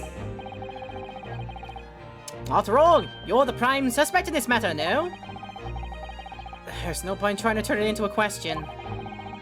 You're the one who decided I was a culprit in the first place. Whatever do you mean? I have no recollection of naming you as the culprit at any point. You've gotta be kidding! You just said it! Only a moment ago! Ah, dear me, you are clearly misguided. I would have no cause to say such a thing. Well, actually, Mr. Sholmes, I did hear you say that too. You're quite sure? Well, that's very strange. I wouldn't have said you had the face of a criminal, you know. Not really. So what, were you looking at my knees before?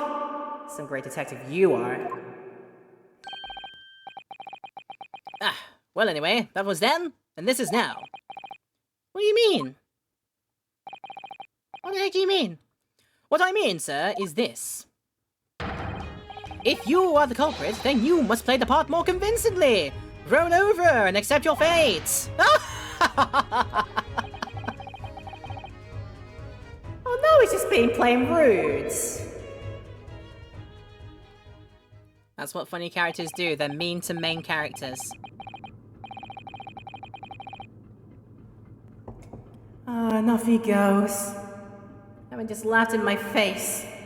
His sense of humor is as twisted in his name. Naruhodo-san, what are you just standing there for? We must go and investigate the cabin next door as well. Aren't you forgetting something? What about these? There's no way to the what? Ow. ×4 now. After Kazuma-sama spent his dying moments struggling to leave us a clue, you're willing to give up? You're just going to roll over and accept your fate? Oh, as if you gave me any choice in the rolling over part.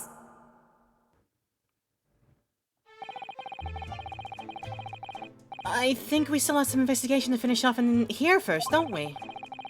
Let's carry on examining what we can in this cabin while we wait for a chance to slip next door. Good idea. The situation doesn't look good for me, but there are some things I can do to help myself. And I owe it to Cosmo to do everything I can to find a way out of this, and bring the real culprit to justice. Oh, more Sailor Peoples. Is that? Is something wrong, Naruhodo-san? Oh, no, it's just a crewman standing by the door. I'm not really the target audience for this, the characters all annoy me too much. Yeah, I mean...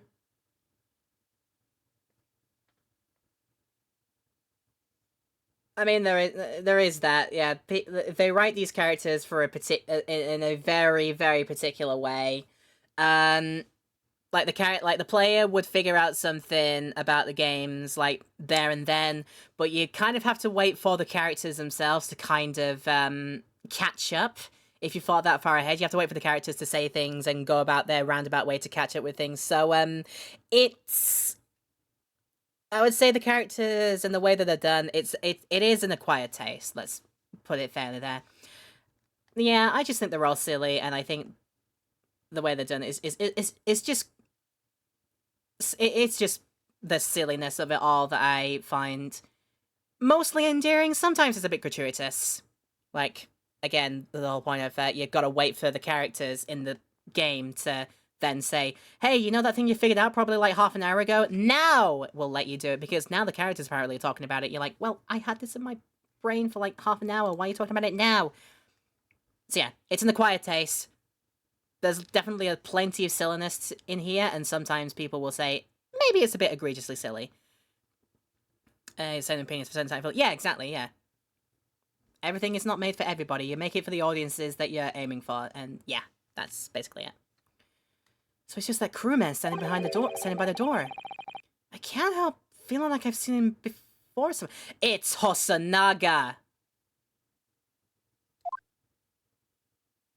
Oh shoot. Oh yes, you're right. He does look familiar. Excuse me, sir. Yes? What can I do for you? It is Hosonaga. How? Yeah. I recognize that face. But it can't be. Oh, thank God he's coughing for me this time. It is! I didn't know you were here, Inspector Hosonaga. And I reckon on that bombshell, we're going to take another break here. I shall return in a few after this short break, so see you in a bit. Okay, we've had our next break sorted out, and we're ready to continue with some more. Thank you for watching again in the YouTube side. If you haven't hit the subscribe button and you want to catch up with all of my VODs in the brand new permanent home for them here at Laura Petal VODs on YouTube, hit the subscribe button down there, leave a like, and do all that good stuff as well. And make sure to try to catch me on the Twitch channel when these are broadcast as well, and join in for the fun on the live stream. So yeah, do all that fun stuff there. Alright. Let's return to talking to Hosonaga, who has turned up here in the boat. A brand new disguise for the man. Hello again. What are you doing here? I think that should be my line. I was so stunned when I saw you, my heart stopped. Nearly stopped, I hoped. Nearly stopped, I hope. That's how she was meant to say that, okay. I received some special orders to go undercover as a member of the crew and board the ship. Again? You're getting a lot of special orders. You taking advice from here, Dr. Claw? You certainly seem to enjoy undercover work, Inspector. Hey! If there's anything I can do to help you, please ask. I never expected to see this man on board.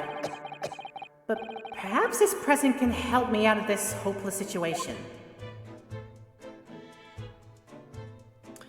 Talk to them. Could you help? Talk about your special orders first. Given to you from the highest up. As I said, I think it's Dr. Claw. So what are your special orders this time, Inspector? Yes. And why are you dressed as a member of the crew?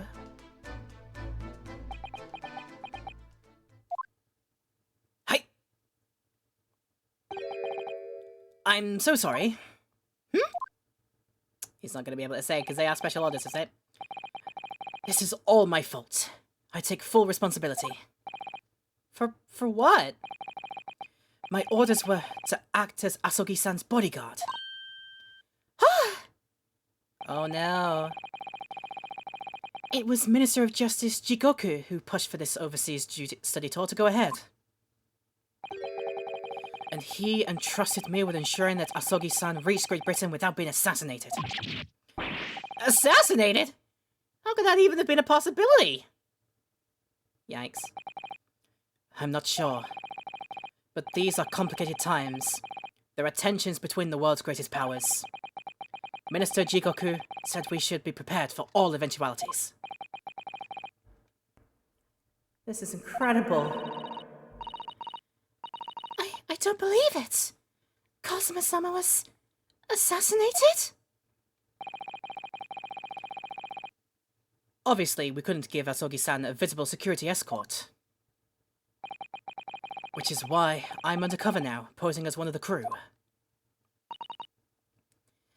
I see. And I didn't take my eyes off him the entire time we've been on board. From morning until night, every day. But I never imagined it would happen here, inside his own cabin. Not here in the first class deck.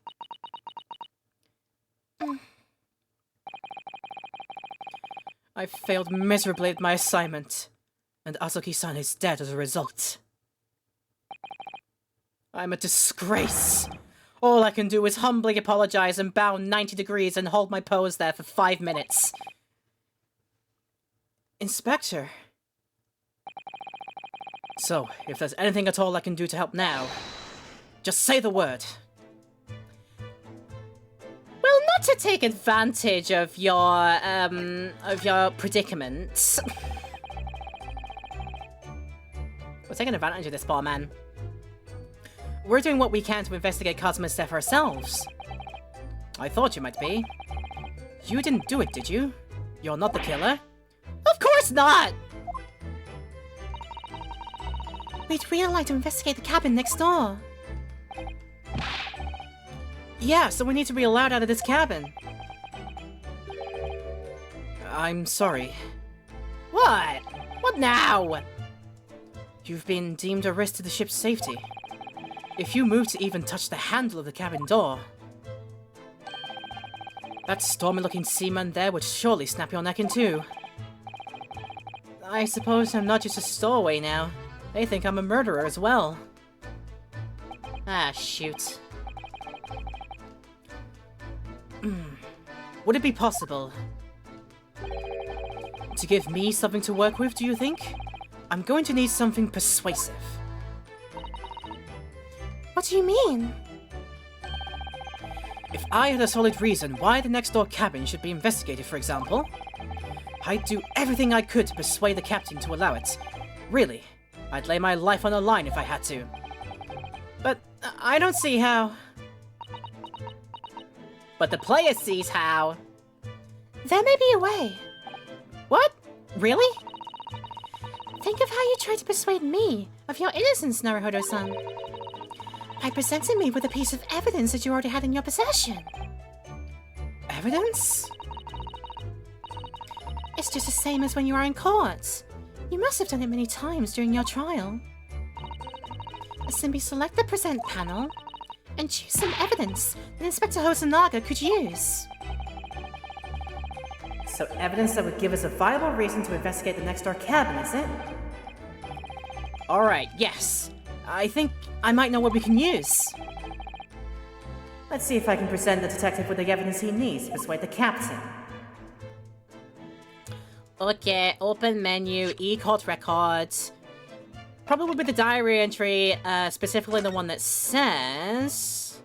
page what looks like some sort of spectacled bandits dangling from the ventilator grill. You can hear a faint whistling sound from that grill. That's the only thing I can think of. I could take a read of the paper as well. To be fair, let's actually have a look at the back. Hello, Humina Humina. Probably some Russian ballet princess, ballet queen. Because we know because historically I think the Russians have been pretty good at their ballets. It's gotta be the diary entry. That's the only thing that talks about the speckled band, and it ties to the vent, which ties to the other room, which ties to maybe something foul afoot was in that room. That is my thinking. That's my thinking on the matter here, but we're gonna do this as a confidence save, and also for the fact that I actually have not managed to do this here. And I think I'll do the thing of saving each case to their own save file. I think that makes sense. Assuming we've got plenty for... Oh yeah, we've got plenty. That's nice, 20 slots. So yeah, the numbering will make sense. File number 2 for case number 2. I think that'll work out. Right. Present the diary entry. I think this is the one I need to do.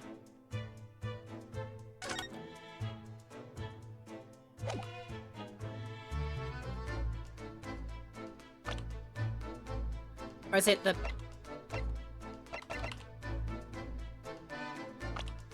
There's a thing tab there. I goes to examine.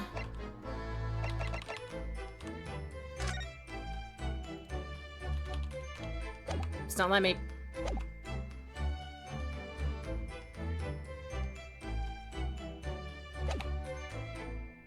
So oh, okay, we have to go to the actual present menu for it. Okay, that's fair. Huh? What's that? It's Cosmo's diary. Just before he died, Cosmo-sama wrote something rather strange in his diary. Strange? In what way? He wrote, what looks like some kind of speckled band is dangling from the ventilator grill. A speckled band? Pardon me? That is strange. Yeah, we're still trying to work out what he meant by that. But what I like to know is... Don't tell me. The ventilator, is it? You're very astute, Inspector. That ventilator clearly joins to the next door cabin. That's right. So if we can investigate in there, we might be able to work out what the speckled band was.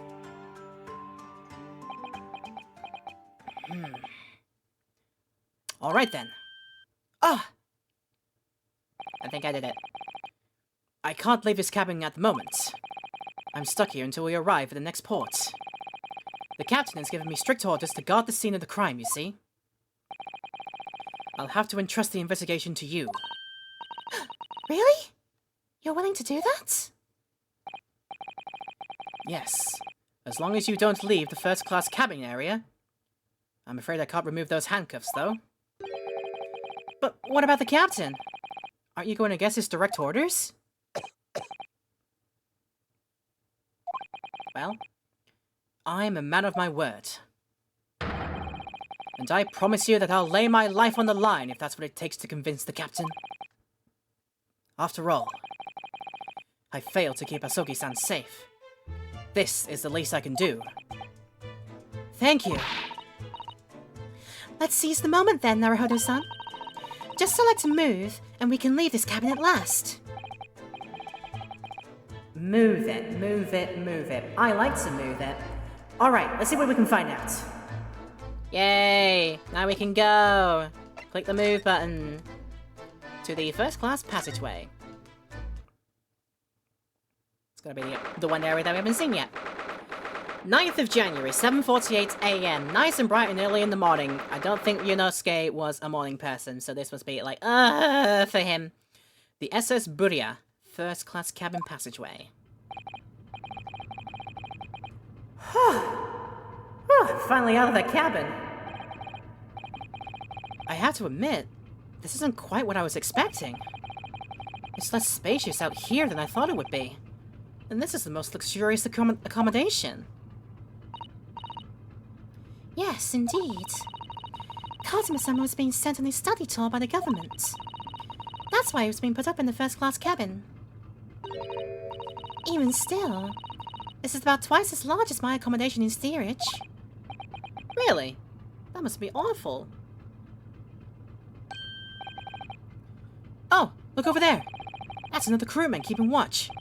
Oh, and he looks enormous. Even when he is sitting down. A man spreading like that. The door next to him leads to the second-class accommodation. I suppose he's making sure that no one comes in here who shouldn't. I suppose. Like people in handcuffs. That's me screwed then. Naruhodo-san, you look like a little boy visiting a toy shop for the first time. I would have thought you'd be used to the ship by now. We've been at sea for 2 weeks already. Well, yeah, I know. But the thing is, I was inside Kazuma's trunk when I first came aboard. And ever since then, I've been shut up inside that little wardrobe. It must have been a very trying time for you. Please, don't give me that pitying look. Don't do that. Okay, we must look. Let's have a look. How far can we look either way? I assume, like the I would say the thing to do would be to go from left to right. The opposite of the Japanese way. Let's check out what looks like a mousetrap. Ah! A trap for catching mice. Yeah, we have plenty of those back home in Japan. Although they seem to be using a lump of chalk or something as bait. Let me see. Yes, I think that's what this is called. That's what's called cheese. It's made from the milk of cows. Cheese? I wonder what that tastes like. Now I'm kind of upset. I'm kind of upset that it's just reminding me of, like, the qualities of cheeses that you can get over here. They ain't too great. They ain't too great. I mean, for some, for some, they have things like, they do things like cheese spreads and whatevers, and like they do their bestest to try and, you know, afford like several varieties of like standard cheeses and like the supermarket and such. You can get like bags of pre-shredded. Or, yeah, you can even get, like, full blocks of them as well, but they're just not, Maybe I'm not in the right part of the country for it, because I know that other parts of the country are more particularly famous for doing dairy stuff. Particularly up in Hokkaido. Like, yeah, the milk that they use there and various stuff is meant to be, like, a really good quality milk. That will go into quite a lot of things, I would assume. Like chocolates and, you guess cheese as well. So I don't know, maybe I'm not in the right part of the country to get like really good cheeses. Oh my god, the weird thing as well about Japanese and the way with cheeses, dessert cheeses. Like, I've seen you can get packs of like sweetened, like almost like cream cheesy type things.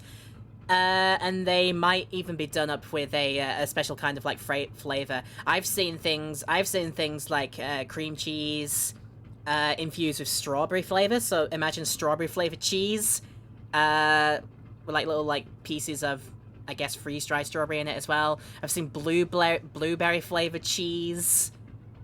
Purely as like as a dessert cheese. You wouldn't have that with like any sort of like main meal. It'd be like an hors d'oeuvres kind of thing, or a charcuterie of dessert cheeses you can do over here. Yeah, not really go for those. Just go for the standard stuff, like pre-shredded in bags or If I just want to like get like snack cheeses, you can get like little tiny snack cheeses as well. They do them with the school lunches that I've seen as well. Sometimes there might be like a snack cheese, a little tiny piece that comes in a individual wrapper. That's like bite sized. You can just like throw that in your mouth and such. But yeah, compared to the cheeses that I've known, they ain't the best over here. But then again, maybe I'm not in the right part of the country for it. Who knows? Regardless, let's go back to the game now and stop talking about cheeses. You can't eat it, Naruhodo-san. The trap will snap shut on your fingers. Really? But... oh, I suppose you're right. You weren't actually going to try it, were you? All I've had to eat for the past couple of weeks is Cosmo's leftovers. You don't know how hungry I've been in that wardrobe. Oh, poor you. I'll find a little snack for you later. Again, taking pity on me again. Let's look at the doors. First class cabin number 1. Yeah, that's our cabin. Not our cabin. It's Cosmo-sama's. Sorry? Your accommodation is confined to the wardrobe inside the cabin. You know how to make a stowaway feel small, don't you? Literally and figuratively. As small as the wardrobe I've been calling home. These cabins are the finest on the ship. My own cabin in steerage is number 539, by the way. 500 and... God, how many cabins are there? Quite a few, it turns out. Fire drill, fire drill. What do you think this is? It's a very pleasing shape, isn't it? That's the emergency alarm. It's probably best not to touch it. Oh, an alarm. It says, press only in times of emergency. It looks as though they set alarm bells ringing all over the ship, and brings the vessel to a complete stop. Oh, this I have to see. What are you doing, Naruhodo-san? You mustn't touch it! But this is an emergency situation. Just look at these handcuffs. You know full well that's not what the alarm is for. If you were to bring this vessel to a standstill for no good reason, you'd be in an even worse situation. Ugh. I wish everything would just stop. The ship included, the headache, everything. Please. If you have to do something foolish, at least make it something that doesn't affect everyone else. Nah, I want to make it everybody else's problem. Believe you me. Be a miscreant.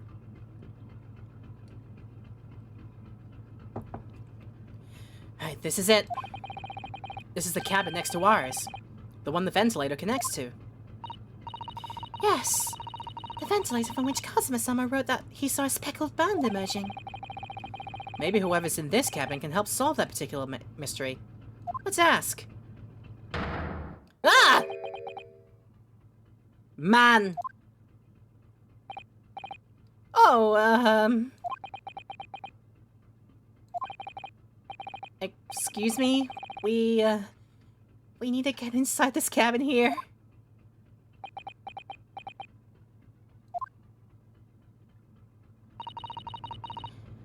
This sailor's eyes speak volumes. They're clearly saying, keep out. That's what I wrote in the sign we put over the wardrobe doors. Although this man's version is definitely more effective. Didn't even need to get that man a voice, just like, it's all in the eyes. It doesn't look like he's gonna let us pass. That's a problem. Maybe now it's time to be miscreant. No, it's not. No, it's not. Alright, I think everything on this quarter we have seen. Mousetrap. Door number 1. Emergency alarm. Door number 2. That we're not allowed to go into. Otherwise, you will stop manspreading and rush on over to say nothing at all. Let's look at ship map. This looks like a plan of the SS Buria. It shows each deck, too. Look. The Buria is a large-scale steamship with a triple-skinned hull. What a marvel of engineering. Well, it's been playing on my mind for a while now, actually, but how is it that such a huge lump of metal doesn't just sink to the bottom of the ocean? Oh, that's really quite simple, Naruhodo-san. Wait, it is? Well, consider the Japanese archipelago. The islands of Japan? Yes, they're not metal, but they are enormous lumps of metal. I said they're not metal, and then they are metal. Think straight, girl. Come on. They're not metal, but they are enormous lumps of earth, many, many times larger than the ship. And they don't sink, do they? They've been floating happily on the sea since the gods created them. Oh. Yep. Science hasn't quite reached its way into this time period for Japan, has it? Yeah. Well, I suppose so. Just accept it. It was a different time. Just accept it. Just accept it. Don't think about it. Don't think about it too hard. That's a huge book on top of the table there. And there's a pen next to it. Yes, that looks like the ship's log. Shall we have a little look through it?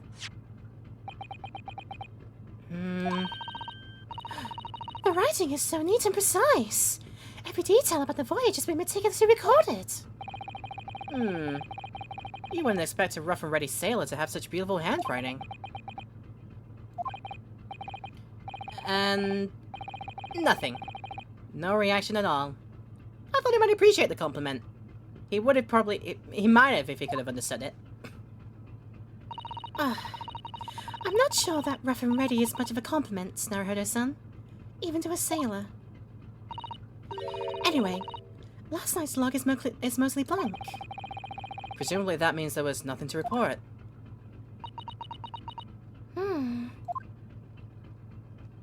Suspicious. Door first. Then we'll look at Big Burly Man. That's the way to the second-class area of the ship. Is something wrong? I was thinking about making a run for it. Just for a moment. The intrusive thoughts took over. Don't worry about it. Things aren't exactly going well for me. I might be wrong, but I imagine the moment you reach for the handle of the door, that burly seaman would surely shoot you dead. Stone cold with fear, that's why I am. Oh dear, I'm sorry. Perhaps I went a little too far there. No. I started it with my talker running away. And there's no way I could run away while Cosmo's death remains a mystery anyway. Then why did you spurt it out, man?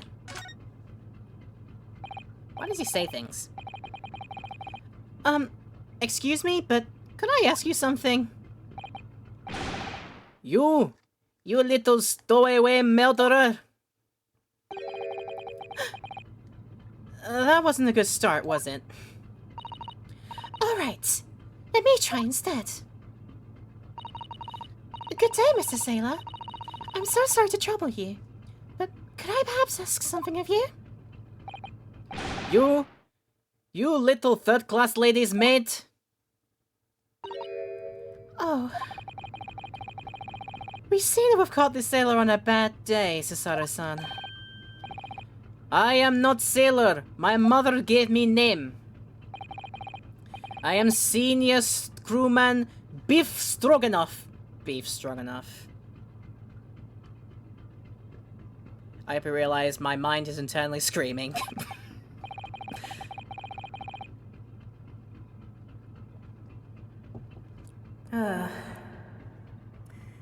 Oh, the best thing is to just avoid eye contact, I think. Hello, okay, right. This is what we're gonna do to proceed. Time to talk. Talk first. Mr. Stroganoff, about this first-class cabin area. Here we are in finest part of Buria steamship, for very important persons. What sort of very important persons? Government officials, king and queens traveling in secret, very important persons. That is why I am always guarding this place. Gosh, that's amazing. But somehow I let stupid stowaway inside. I want to pick you up and throw you in ocean, but Stroganoff is not animal. Thank you. If I may, I was wondering, Is the cabin next to Mr. Asogi's currently occupied? Duh! I think that said duh. Susada-san, did you understand that? It sounded like duh. I think it's probably Russian for yes. Or no. Genius. It is not permitted to visit other cabins without invitation. Ugh. Well, it sounds like there is somebody in the next door cabin at least. Yes. It's tantalizing. Yes, so tantalizingly close. We talked about who is in there. Could you tell us who's traveling in the cabin next to Mr. Asogi's? His name is Mr. Grimsby Roylott. He is very important Western gentleman. Oh, a Western gentleman. Do not think about it. He has nothing to do with murder of student boy. How can you be so sure about that? Mr. Roylott is authentic Western gentleman. Such a man would have no interest in lowly students from insignificant Far East islands. Wow, that was harsh. Could you tell us when Mr. Roylott came aboard? That is not your business. Oh, come to think of it. Even though we've been at sea for 2 weeks now, and I've been in Cosmo's cabin the entire time, I've never once heard anything from the next door cabin. Or even felt like there was anyone there. Sass. Well, presumably, since the gentleman is occupying one of the first-class cabins, he must be rather important. Is that right? That is not your business. Do not make me repeat myself. Oh look, you made me repeat myself. So are you on watch here all the time, Seaman Stroganoff? Sorry, I'm playing with my hair again. It's warm in this room. I'm trying to keep it away from my neck because then that will make me feel even more sweaty and icky. So I'm trying to do my best to like keep it away from the. You can see it. I think you can see it at the back, like not quite, but I feel it frizzing up at the back.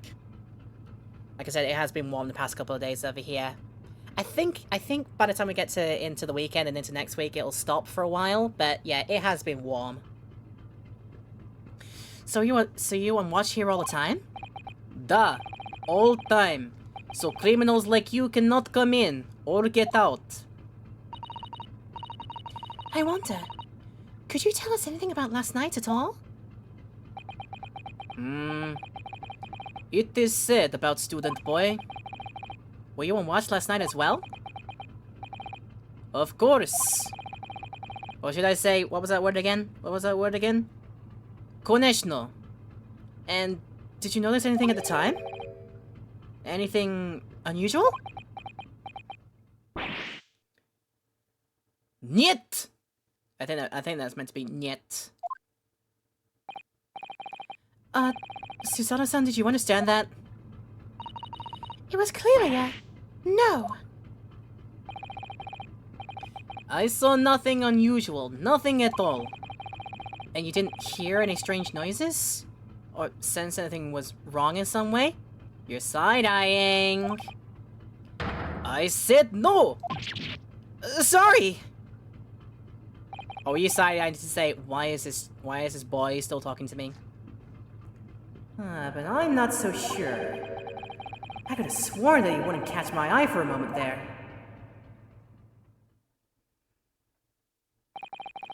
Oh, have we got to guilt him into thinking, you did hear something, you fibber? This is enough. I cannot say more now. Oh, it is time for me to report to Captain. You must return to cabin. Yeah, alright. Bulkhead to second-class area is staying locked at all times. You escape when the lobster whistles on top of the mountain. Or as English say, when the pigs fly. But I'm Japanese, I understand neither of those things, but I'll say, yes, I understand. What would the Japanese equivalent of that be, I wonder? Good. Now we can investigate this area properly. Shall we? Definitely! Ah, we're going to work behind his back. So does that mean we can move? No, not yet. What else have we got to see then? Oh, we can read. Wait. We didn't read it. Apparently we didn't read it. Okay, let's have a look now.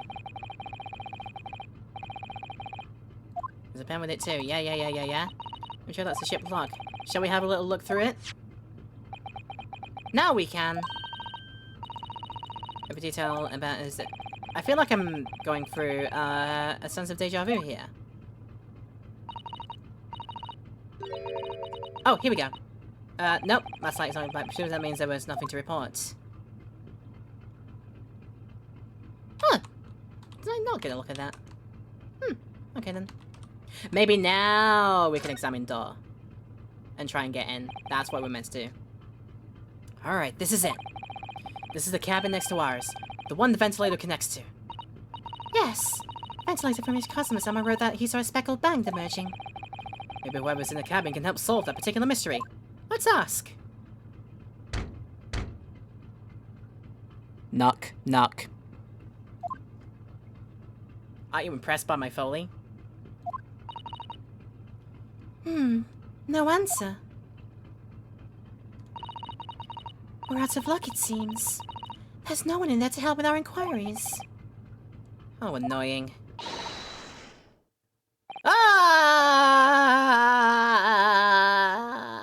That's me screaming. Ah!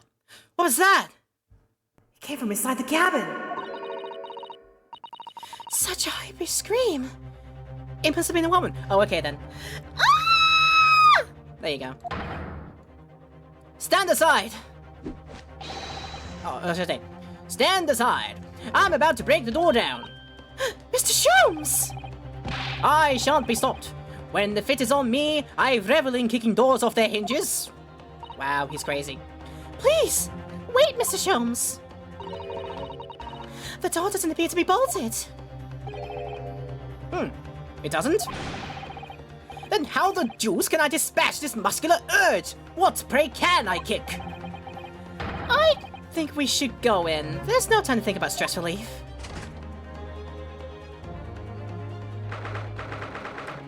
Ninth of January, SS Burial, first class cabin number 2.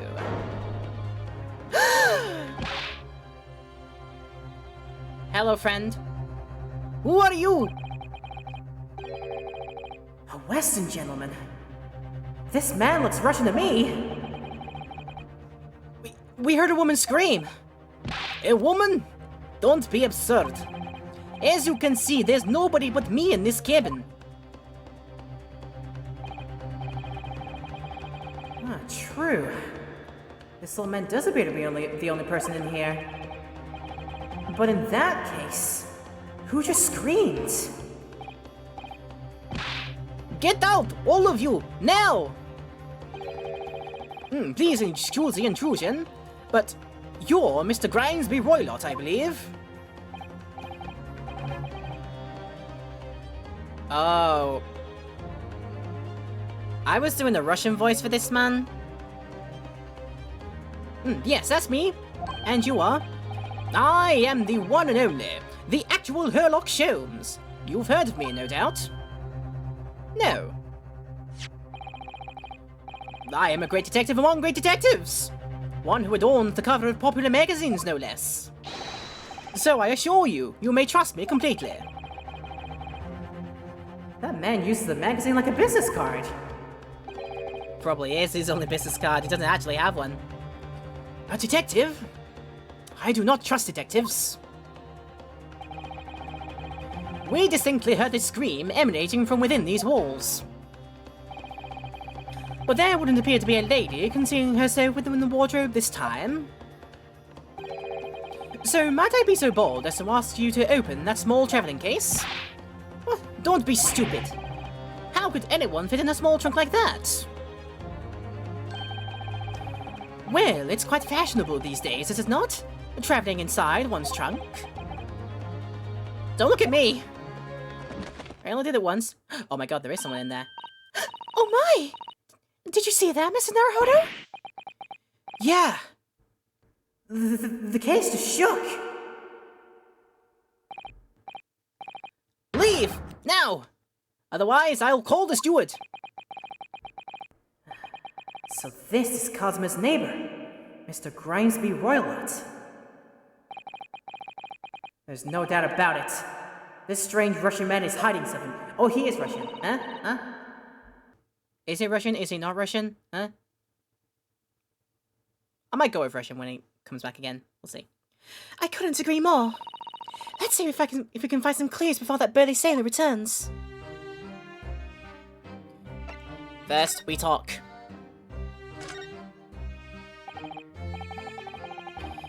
Mr. Roylott would like to talk to you about something. No! Oh, I do not want to talk. Leave my cabin now. Okay, this is going terribly. We're not getting anywhere here. I agree. But there may be someone else who can help.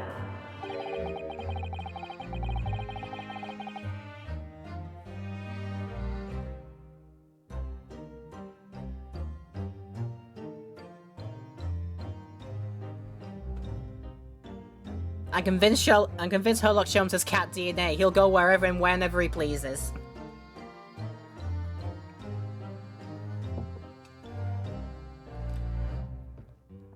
Perhaps that great detective there could get somewhere with Mr. Roylott.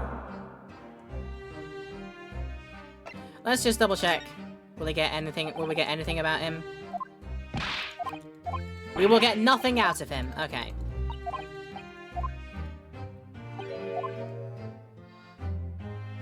But I mean, we can try all of them just in case.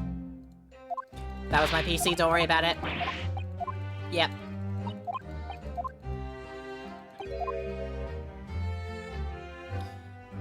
Okay then, there is nothing about this.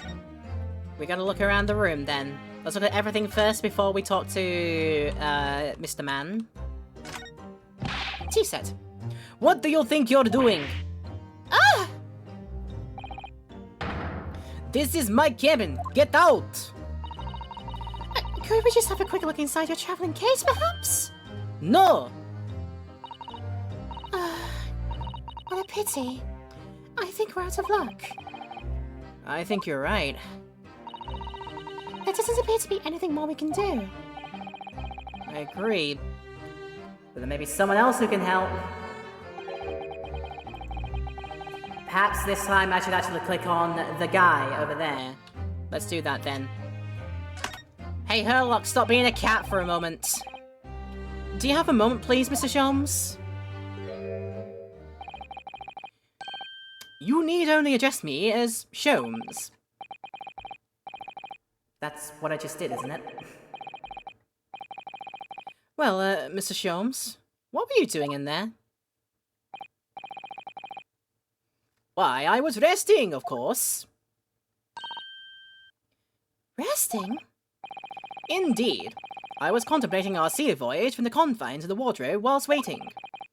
Waiting for the inevitable time that you would need to call my great powers of detection into service. Oh! And it would seem that the hour is upon us now. The time has come. Am I mistaken? Well, no, actually, you're spot on, for once.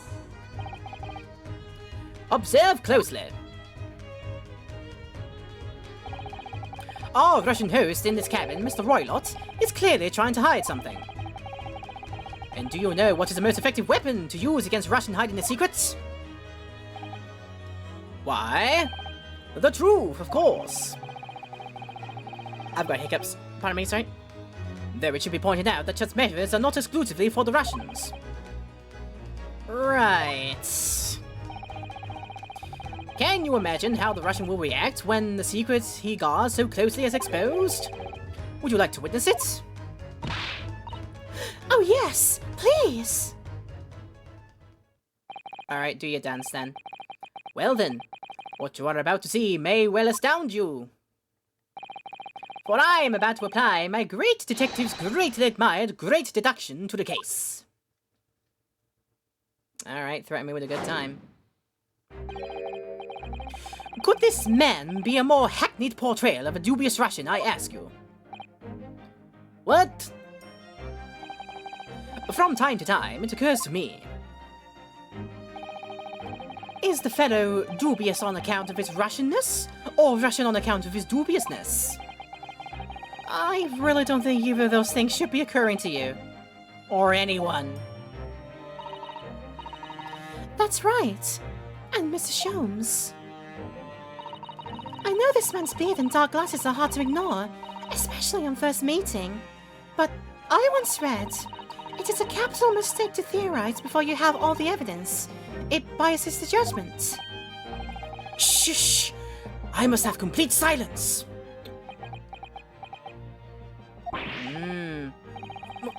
What are you doing? Why are you peering at my face like that? Ah, just as I thought. Yes, I have quite made up my mind now. There can be no other explanation that accommodates all the facts.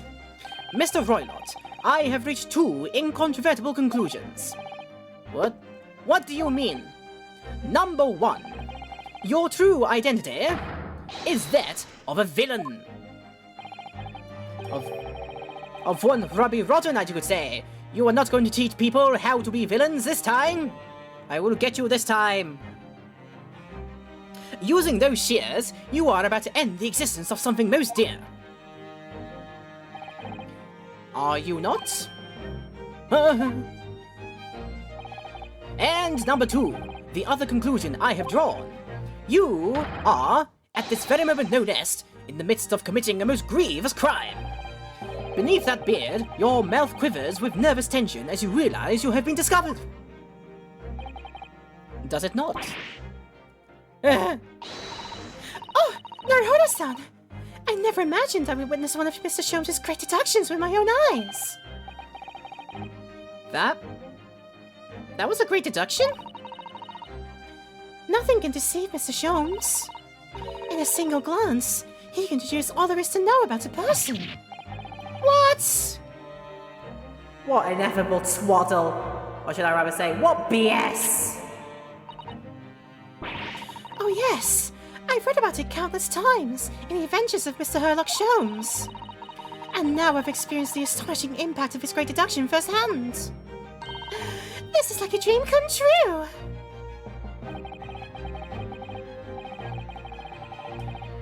I can hardly believe it, but all the color is drained from Mr. Roylott's face.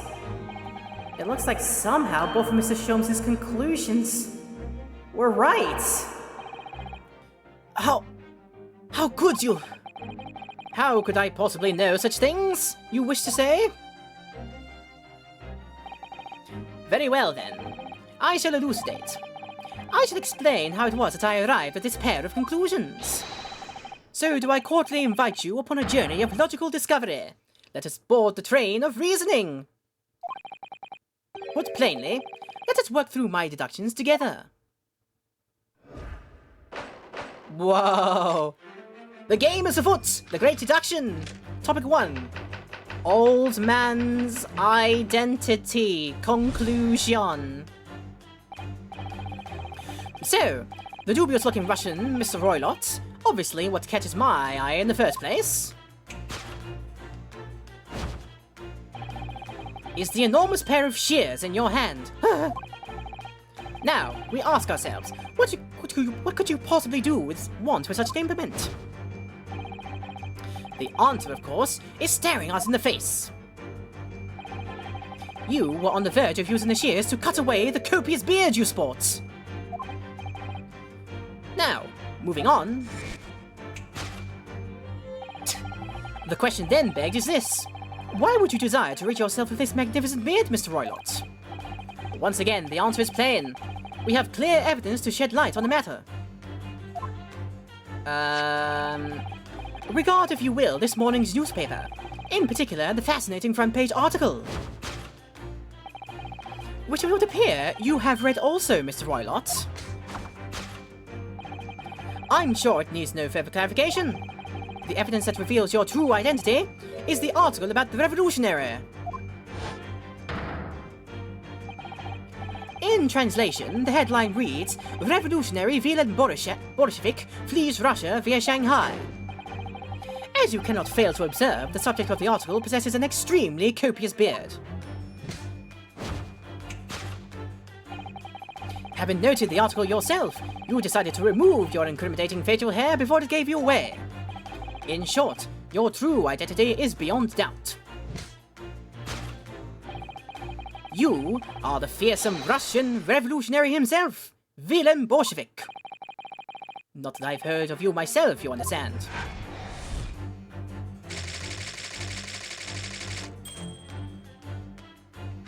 You are a revolutionary on the run. My god, he's still going! Topic number 2, wrongdoing. Now, as for my second conclusion. You are at this very moment on the brink of committing a most grievous crime. And the proof of this crime? Over there. Oh yes, Mr. Roylott. Taking unawares, people have a propensity to let their eyes stray, you see. Ah. And I assure you, the eye speaks so much more eloquently and honestly than the mouth.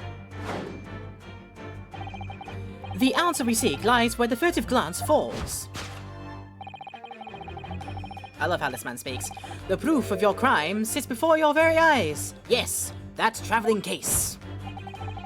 It is time, I think, that the case be opened and its contents laid bare. No, I refuse.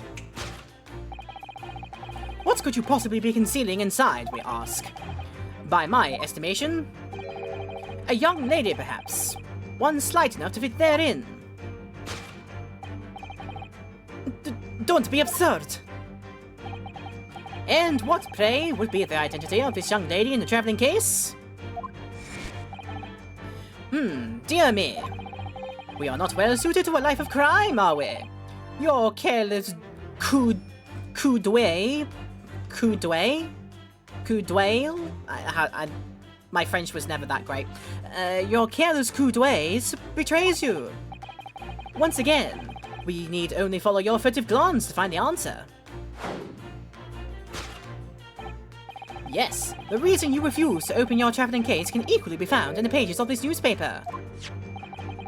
For there is another, most stimulating article. If we turn from the fleeing revolutionary to the back page. Renowned prima ballerina of the Novovich Ballet disappears from Shanghai. Such a headline can lead us but one conclusion. Your crime is that of abduction. And according to the article, the young lady's name is Nikolina Pavlova. Oh god. It's not fully there, but Pavlova is, yeah. Thus concludes Sherlock Holmes' great deduction of this Russian enigma, Elemensky.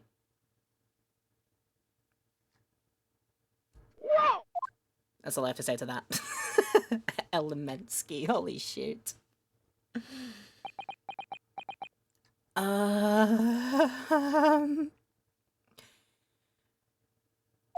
They're like, Susato-san, that wasn't one of the great deductions I've been hearing so much about, was it?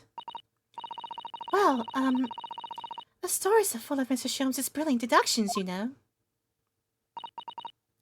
But that did seem a little different somehow. Excuse me, Mr. Sholmes. Could you come over here a moment?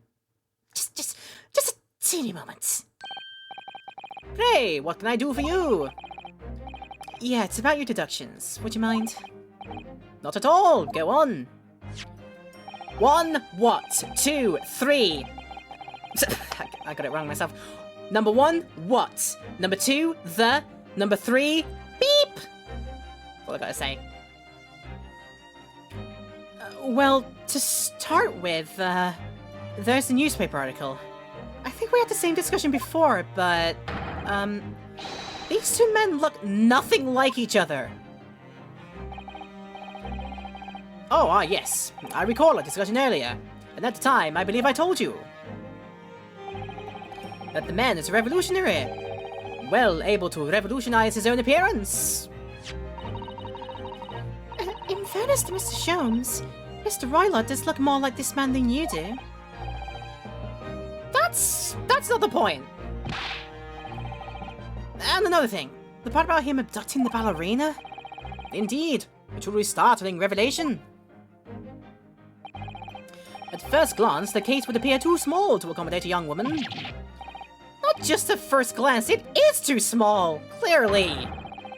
You'd be lucky to fit a 5-year-old child into that case, even if you push really hard. I don't suppose the missing ballerina is a 5-year-old child, is she? You mean you don't know? No, the young lady is 15. No, I didn't know. How could I?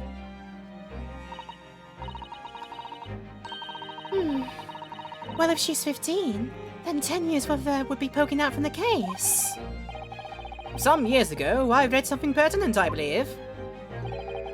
A troop of men consuming vinegar daily in order to promote a certain leanness of their bodies. Vinegar? For such a sour bunch, it would surely be simplicity itself to contort oneself to the confines of that small case. Oh dear. You might be thinking of contortionists in the circus, Mr. Sholmes. Oh my god, this whole thing is turning into a circus. It is, and I'm enjoying it thoroughly, to be honest with you, because it's just so... it's reveling in its silliness. Mr. Naruhodo, something just occurred to me about Mr. Sholmes' deductions just now. I think his powers of observation are, well, magical. His eyes get to the heart of a matter almost instantly. It's just where he directs his attention and his logic that seem a little off. Yeah, your idea of a little might be a little off itself, Mr. Sato. It's just one or two key words in his deductions that seem to let him down. So I was wondering if we might perhaps tactfully switch them for alternatives. What do you think? Switch some key words in his deductions. Yes, but very tactfully. I feel sure if we could do that, we'd unlock the true genius of Mr. Sholmes' great deductions. Precisely the thought that was going down my own mind. Jeez, this man has a lot of work. At times, I wonder how anyone puts up with me. Ha ha ha ha. Yeah, it's not that funny. Ah, and you, my good fellow. Sorry, me? Huh? Take a moment to look at your wrists. My wrists? Huh? Where are your handcuffs? Huh? Huh?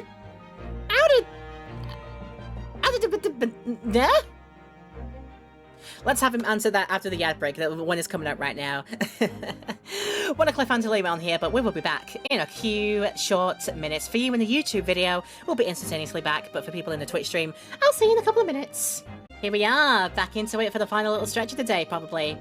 Yeah, thank you for joining in so far in the Twitch stream as well, and on the YouTube here as well. If you are not aware already, this will be uploaded to YouTube a week after the broadcast date here on Twitch. If you're watching this on the YouTube, hi! I hope you're enjoying the video, and if you'd like to see some more of the uploads from here, from the Twitch over to the YouTube, please hit the subscribe button down at the bottom, leave a like if you liked it, and yeah, look out for more coming soon if it's piquing your interest here. Right, when we last left off, apparently my handcuffs have been taken off me, so I have to ask, pray tell, how did this happen? So how did you, I felt it may hinder your ability to follow me in our, dance of deduction. I don't believe it. Mr. Sholmes, you are a marvel. Aha! I quiff my hat, I tiff my hat. And don't worry, I shall restore the shackles to your wrist when we are finished. Oh, I'm not worried. In fact, I'd rather stay like this. So, let us begin. Sherlock Sholmes is proud to present his logic and reasoning spectacular. course, correction. Hold it, Mr. Sholmes. Right. Let's figure out how this... I guess the very important mechanic of this game. The dubious-looking Russian Mr. Ryler, obviously what catches his eye in the first place are the shears. The enormous pair of shears in your hand. Which is like... I think the exclamation mark coming up means he's onto something with that. Now we ask ourselves, what could you possibly want with such an implement? The answer, of course, is staring us in the face. You were on the verge of using the shears to cut away the copious beard you sport. Fix it there. I'm not sure. Would you really use shears like that to cut off a beard? I doubt that's something I'll ever have to worry about. It doesn't sit quite right with me, though. It doesn't seem to be sitting right with Mr. Roylott either. Which means, I suppose, that the deduction is wrong.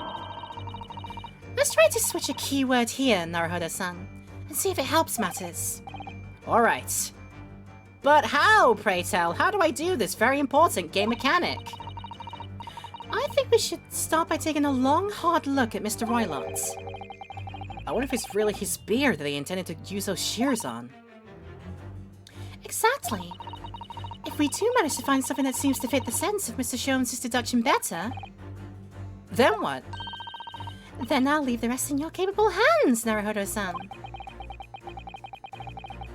Why am I the one to do something about this? And why, pray tell, did you use a line that would be spouted by a certain character everybody likes 80 years from now?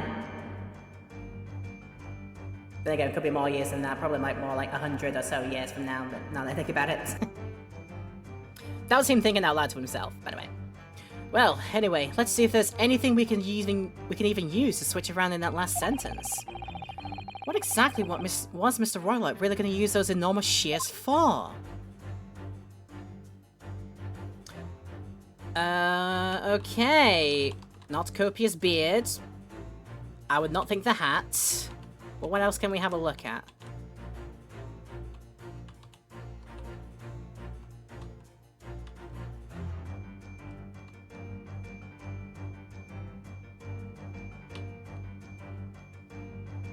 Can't be. I mean, if there's nothing else to present... He was gonna cut his hat off? I mean, I confused.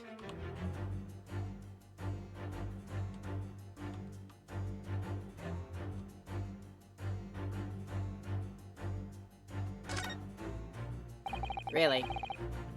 It's a very thick hat, isn't it? Ah, that's a secret you see, Naruhodo-san. Don't you know? A secret? What? Well, before we left Japan, I took some time to study various foreign countries. Russia is a land of unimaginable cold. And a thick hat is a secret to keeping warm. Without one, I read that your brain would freeze. That was just one of many fascinating snippets of information on Oh Mother, Not Russia.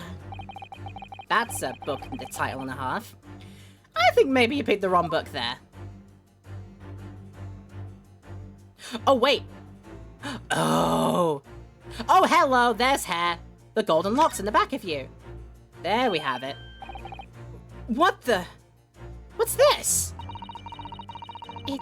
It looks like a cascade of sun and golden locks.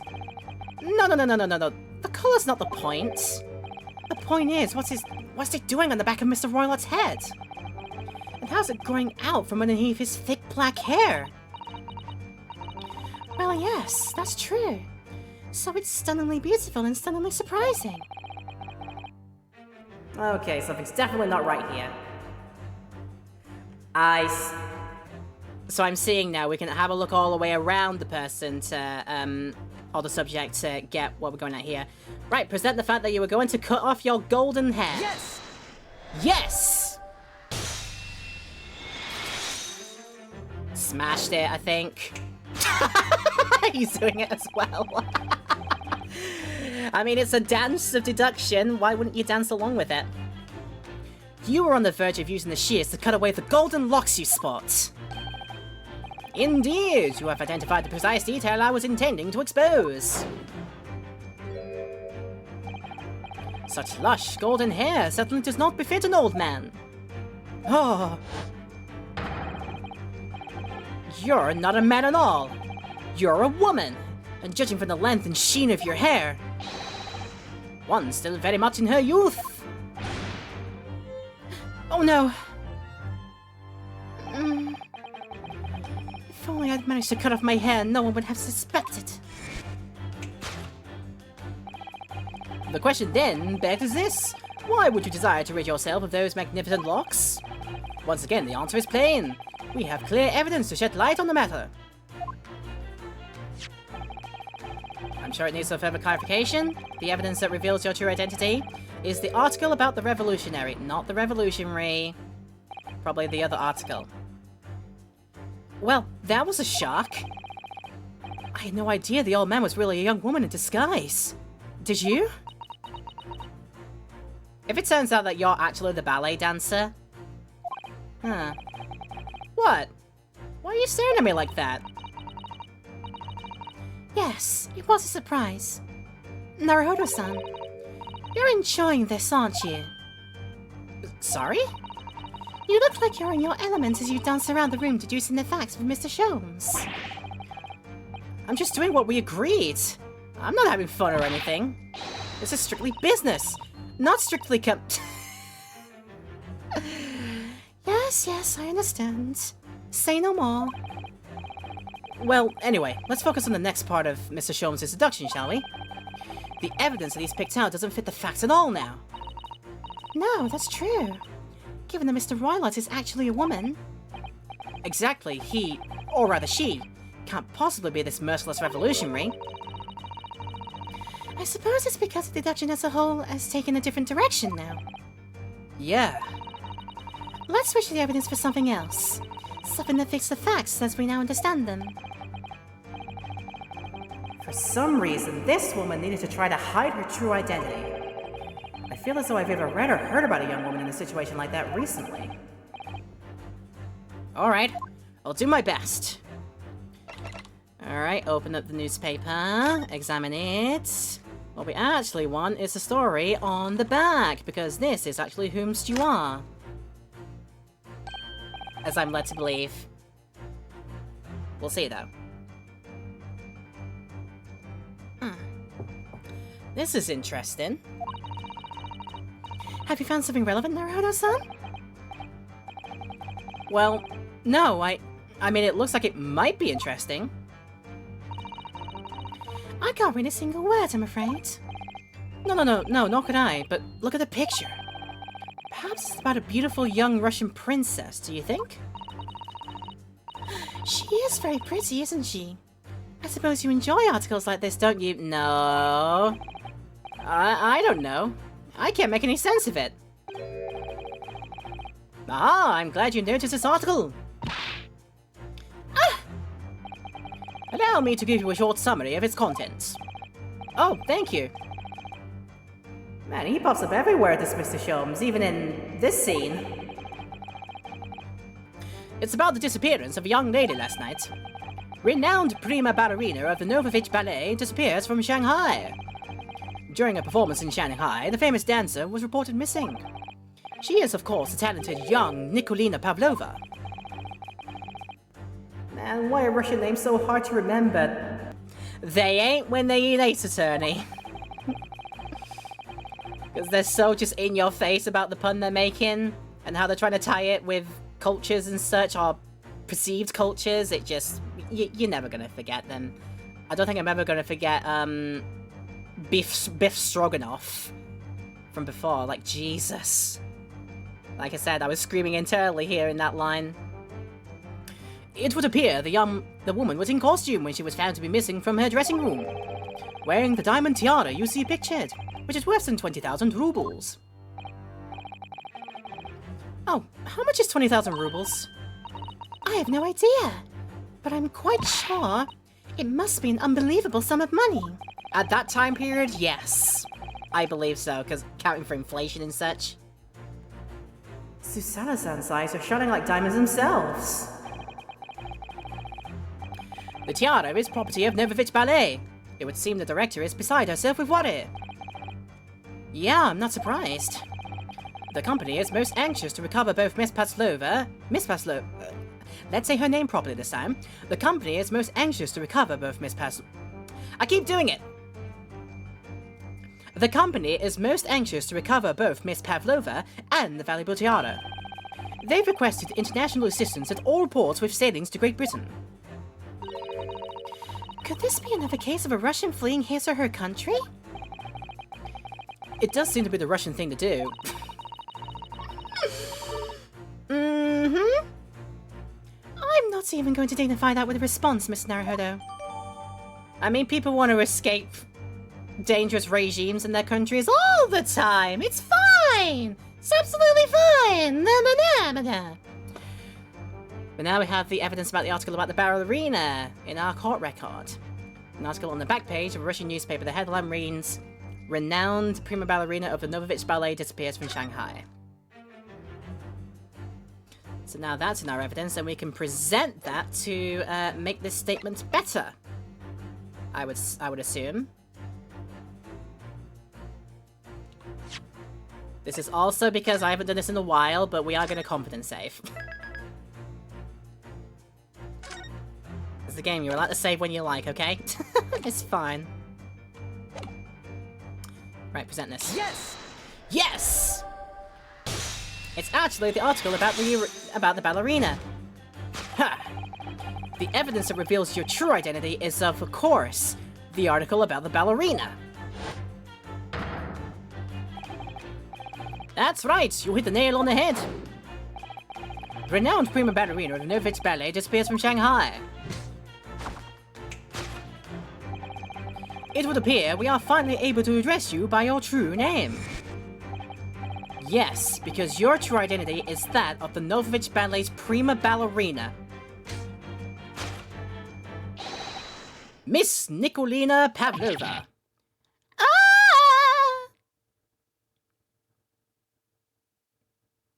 Pop. Thank God that was the head. That was the hat, and not into the head as well. Holy goodness. Shot at the front. Oh yes. Oh yes. She's pretty. She's so pretty. You're right. My real name is Nina. I mean, Nikolina Pavlova. But please, I beg you, don't tell anyone.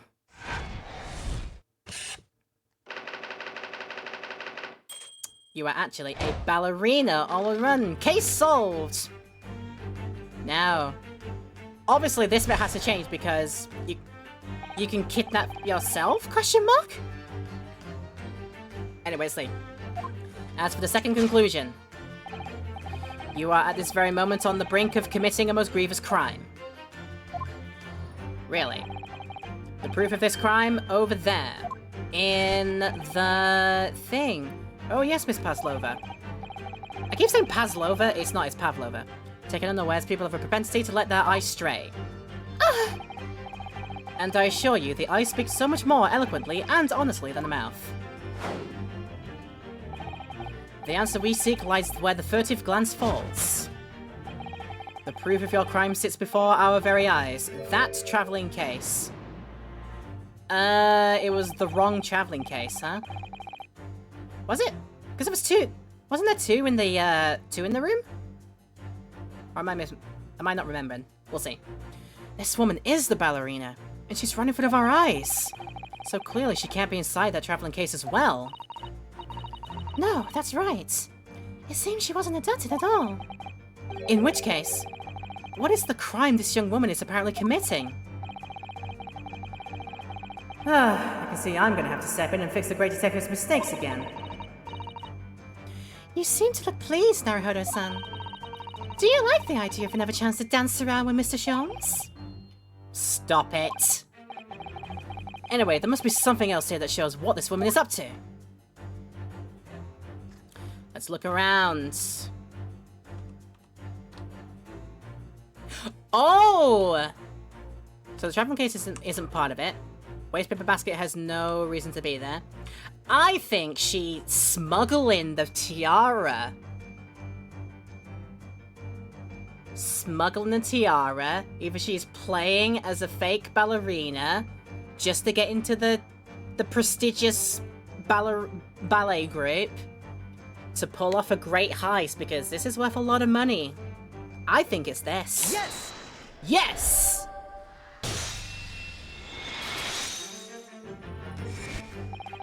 The proof of your crime is surely this tiara. I believe this tiara is worn on stage by dancers in the Novovich Ballet, is it not? Aha! Indeed, it would appear to be identical to the tiara pictured here in the newspaper article.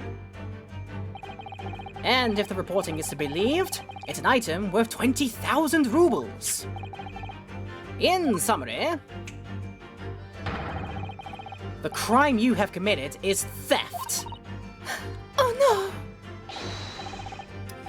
Yes, you left your ballet troupe unlawfully taking their precious tiara with you. Ah!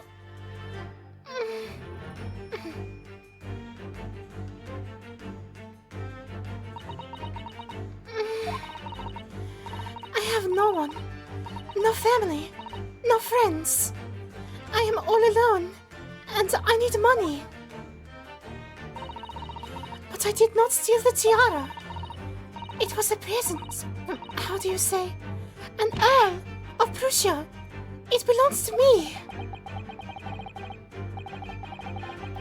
This girl is only 15 years old.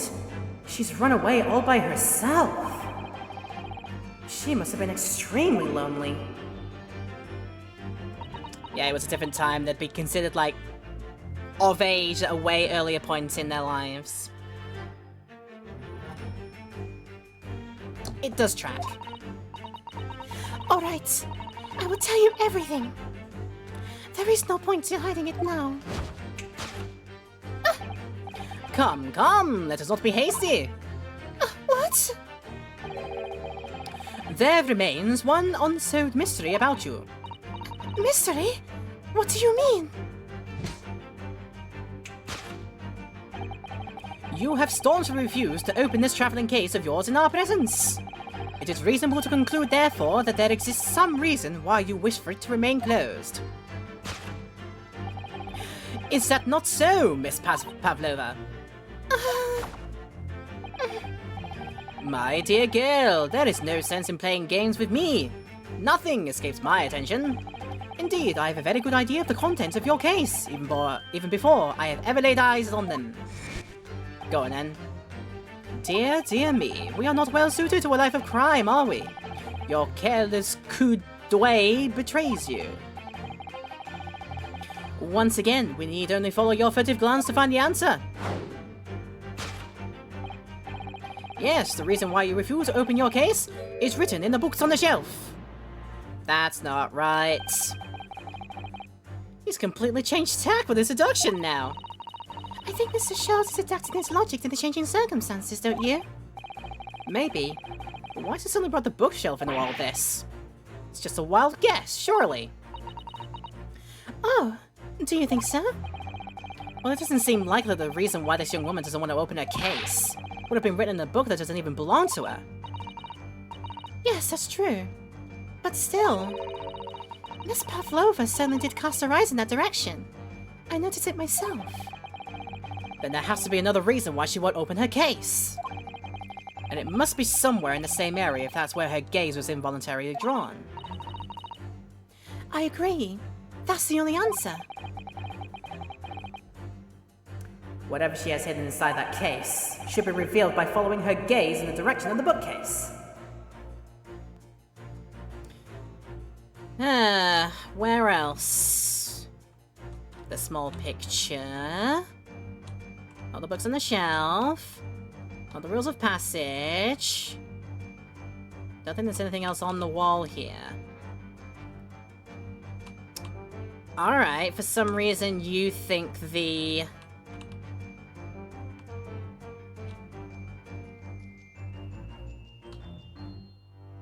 Really? Do you think the painting is worth some money as well? Is this where we're going with this? Yes! Yes! I think I got it wrong. Damn. What's the secret safe hidden behind the picture? Just like this! That's right! Behind this picture is a safe too! And inside, the key to your traveling case! So, no more games. Open it up now! Ha ha ha ha ha! What precisely was your intention with that, Mr. Naruhodo? I'm just following the natural progress of the deduction. Sometimes the truth hurts. Well, the truth is you do not have a turn for observation or deduction. Did that hurt? Yeah, a lot. Must be looking at the rules. Doesn't want to open her traveling case is because there's something inside that she doesn't want us to see. Come to think of it, we saw the case moving before, didn't we? Oh, okay. It's the rule of like, okay, yeah. So it is the rules of passage. The rules of passage, because they talked about the fact that guests aren't allowed to bring on weapons. They aren't allowed to bring on pets. So she is looking at the rules because she broke them. Yes! Yes. There we go.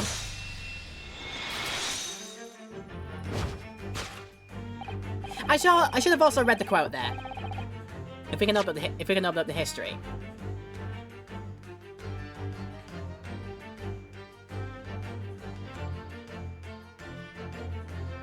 That was my doo-doo. I should have passed this properly.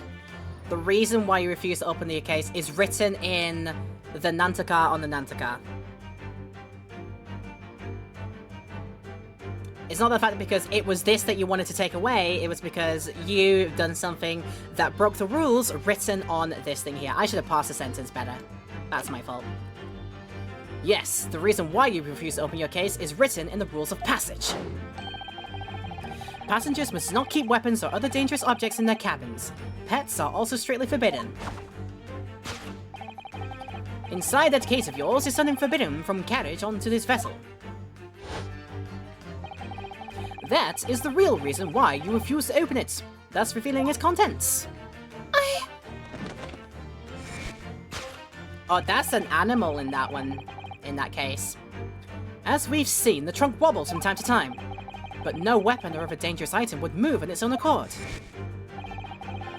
Which leaves but one possibility, Miss Pavlova. Inside your traveling case... Oh, they're both together finishing this off. Is the last item listed as forbidden in the vessel's rules of passage. A pet.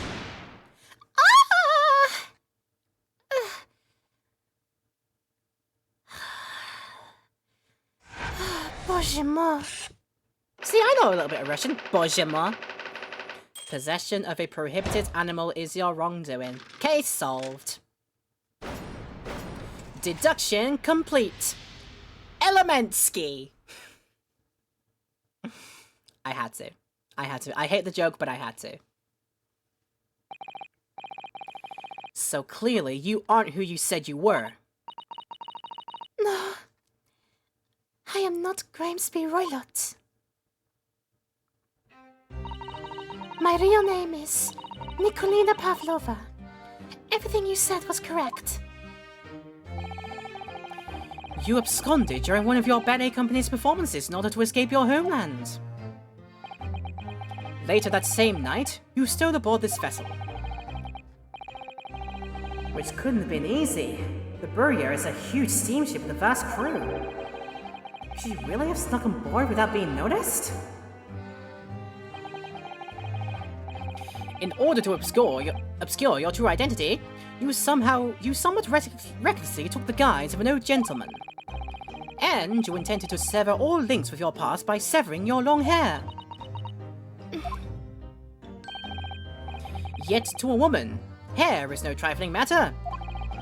My personal recommendation is to leave well alone. So if it was just you, about to cut off your own hair, who was it that let out the scream we heard from outside the cabin? That veritable tinkling of a bell? Why, none other than this young lady, naturally. It's more like a full set of pipes if you ask me. Like she went for it. Or rather, the person playing this game, doing the voice acting, went for it. She went literally just like, ah! She went like that. Yeah. I was so scared when I ran away in Shanghai. I was sure they would come looking for me. That's why I decided to, how do you say, disgust myself? So no one would recognize me. As a result, you transformed yourself into that questionable old man, I see. I put on the fur hat and fake beard. Then just before you came in here, I saw in the newspaper, right on the page, there was a picture of me. I was so frightened, I couldn't stop from screaming. I knew that if I didn't change my appearances completely, they would find me. So I decided to cut off all my hair as fastly as possible. I picked up the scissors in my hand, and... At that precise moment, we walked in through the annoyingly unlocked cabin door.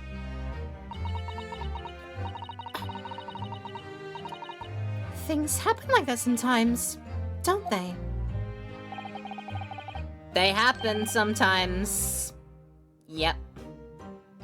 Things do indeed happen like that from time to time. Are those two even talking about the same thing? Who knows? There's just one more thing I'd like to know.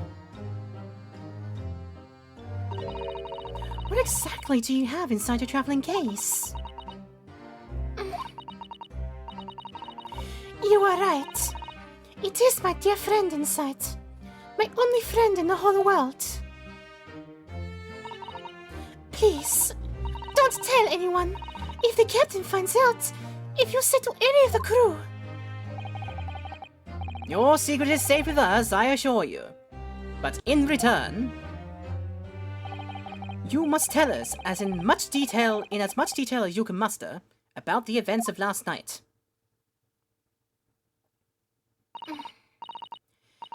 Yes.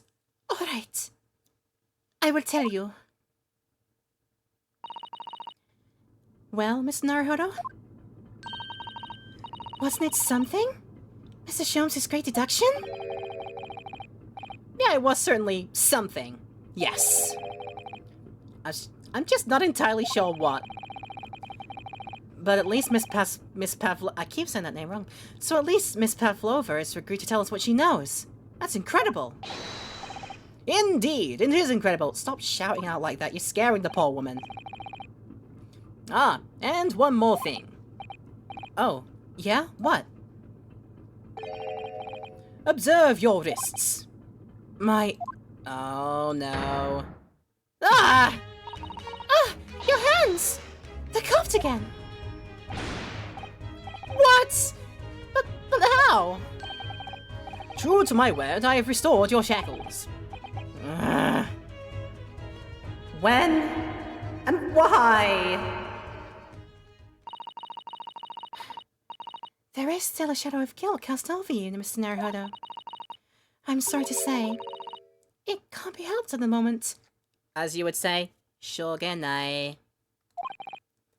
I mean, can't it really? I'm a good boy. Anyway, let's listen to what Miss Pavlova have to say. I can't go on not knowing. I have to find out what the speckled band that Kazuma-sama wrote about in his diary really was. Fair dues, fair dues, fair dues. Do we leave it now? Do we leave it now, or is it going to... I think we can still talk and find out what she's got to say, so I don't leave out on a complete blank. Did you know that someone was killed in the cabin next door to this one last night?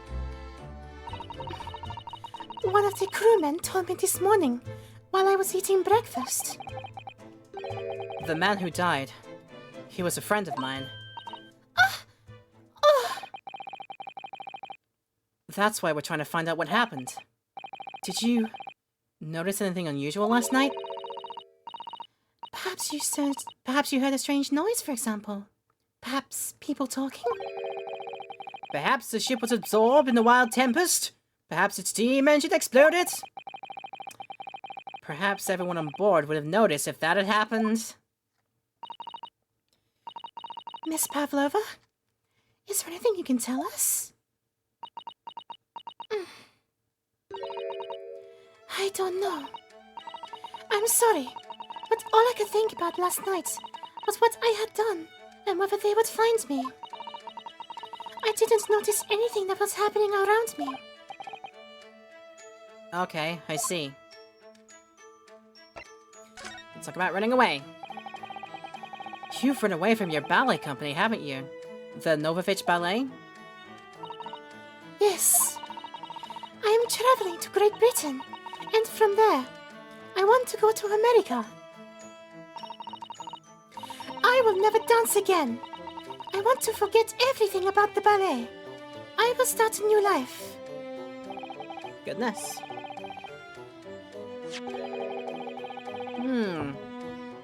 You wish to forget?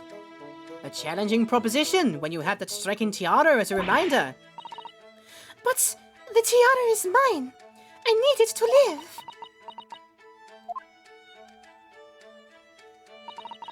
I have no money of my own. The Novovich Ballet gives us only a little food and water. And we must dance all over the world. I had to run away. I had no choice. If I stayed, it would have killed me. So you ran away to protect yourself? Yes, and the crew of the ship. They have all been kind to me.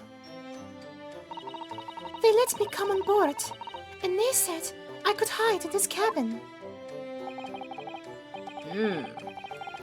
If that is indeed the truth, Miss Pavlova, it creates a most intriguing conundrum.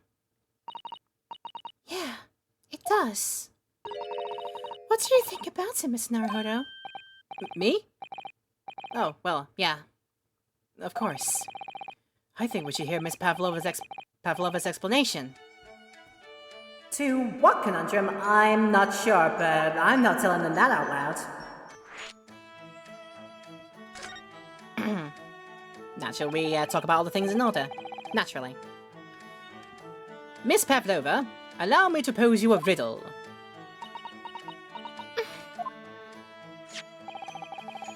According to this newspaper, it was only yesterday that you absconded from the ballet.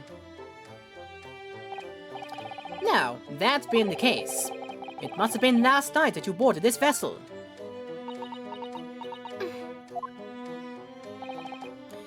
However, the SS Burya stopped by no port last night.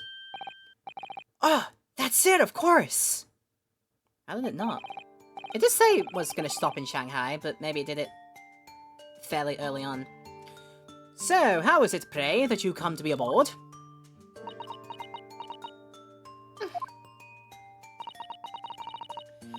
Now that I think about it, the crewman outside the cabin acted very strangely when we mentioned that.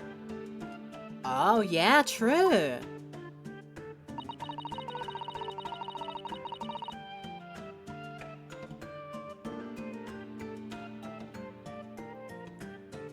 Oh god, so how would it have been then? She was just like lowly lost at sea, trying to get out of it and such. Hey Vile, how you doing? Trying to escape all the reaction streams for the Nintendo Direct. Oh gosh, yes, of course that's happening now, isn't it? But I'm playing the game right now, so I'm not watching. I don't know if I should save my reactions to watching it later, and then we'll see what comes of it. I don't know. If you want to see that, then do let me know. But only the people who watch this in the Twitch highlight will have known if I watched the Nintendo Direct or not. But at the end of this, but we'll see. It was just after we asked him about when the occupant in this cabin came aboard. Flashback. That is not your business. Very short flashback, my goodness. Yeah, you're right. He did seem to be hiding something.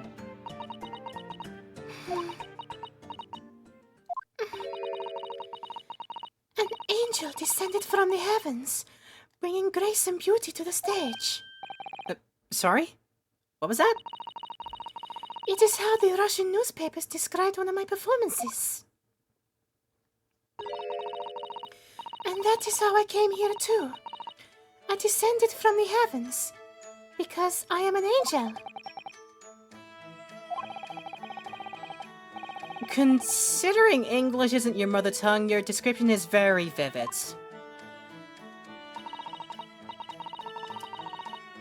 Mr. Sholmes once said, I never can resist a touch of the dramatic. It seems Miss Pavlova is the same. A genius descended from the heavens, bringing grace and beauty to detection. Words once said about myself. A quote from a wonderfully extravagant advertisement from the adventures of Sherlock Holmes, in fact. Yeah, Mr. Showy-Off Pants. Anyway, it doesn't look like Miss Pavlova is going to tell us what really happened. And that is a shame. I don't know if we have to coax it out of her. But for now, let's talk about your friend. So the friend you mentioned is inside your traveling case, is that right? I don't think animals are allowed on board, according to the rules of passage. Oh, please, don't tell any of the crew. If they found my precious... Then the burly Russians would bestir themselves in unison to throw you and your case overboard, no doubt. Ah! Wow, so reassuring, Mr. Knight in Shining Armor, Mr. Sholmes.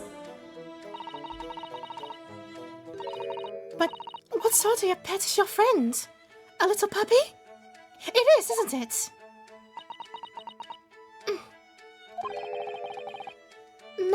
Maybe an adorable little rabbit? Mm-mm. Ah! You credit Russia as a land with small rabbits, do you? Oh, don't they have small rabbits there, then? You may well ask. I have no idea. Alright.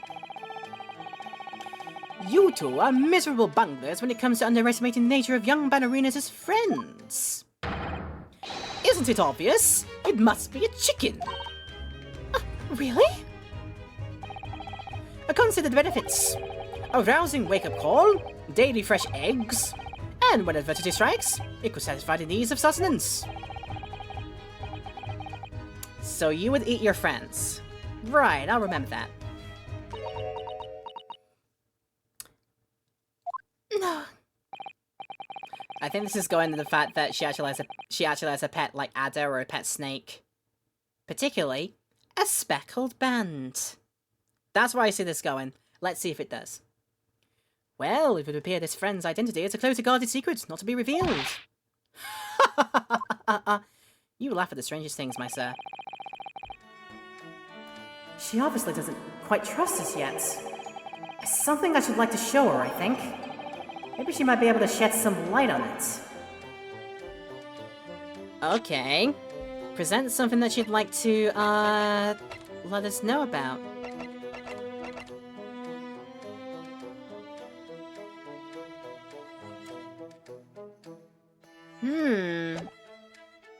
Well, first I need to go back and, do I need to examine anything in the room?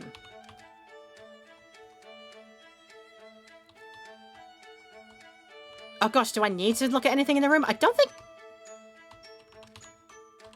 Should I? Hello, what? Water bowl? Let me see. Don't touch! Huh? I will tell you what I know about last night, but please, you must not touch my things. How do you say, forbid it. Oh, sorry.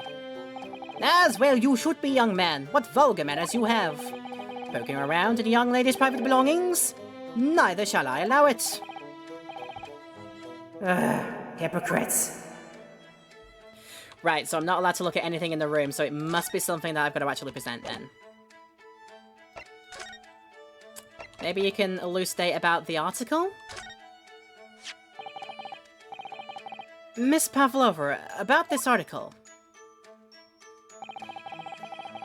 Did you know about this merciless revolutionary already?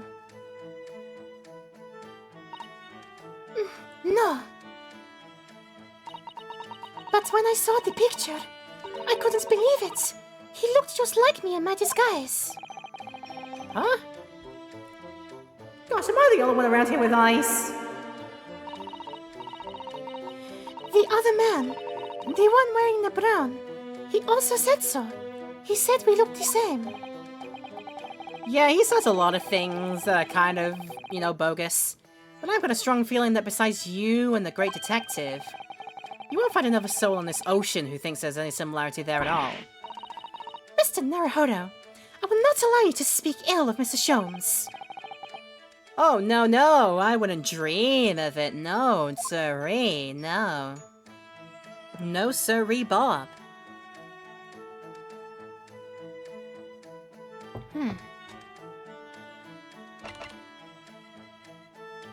Maybe your own article, then?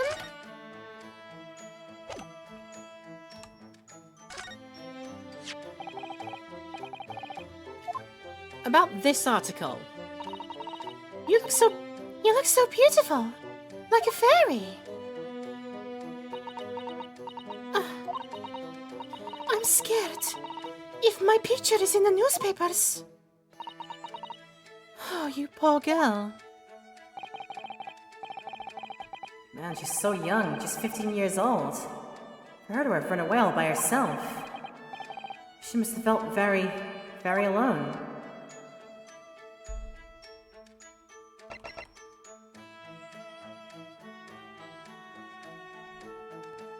Wait, maybe I think I might just work it out. Maybe she can elucidate on the, explain about the Russian words. Potentially. Would you take a look at this? I don't know. I don't know anything. Mr. Naruhodo, you're frightening the poor girl. Oh, sorry. I wasn't trying to.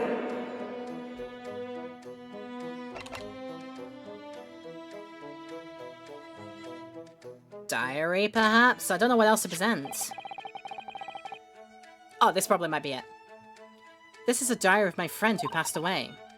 His diary? Yeah, and he wrote in it last night before he died. Something a little unusual. It reads, 1:23 AM, I can hear a faint whistling sound. And then a few minutes later, 1:35 AM, what looks like some sort of speckled band is dangling from the ventilator grill. A speckled band? I don't understand. It's strange, isn't it? But the ventilator he mentions joins to this cabin, you see? It's up there, on the wall. In other words, this cabin and the victim's cabin are connected together.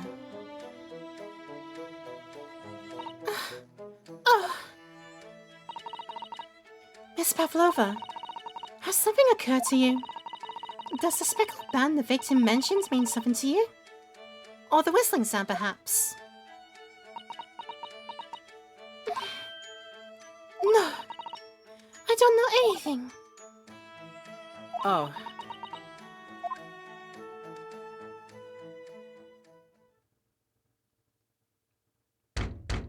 Gosh, we were trying to get somewhere with that. I think that's where we were meant to pry, but,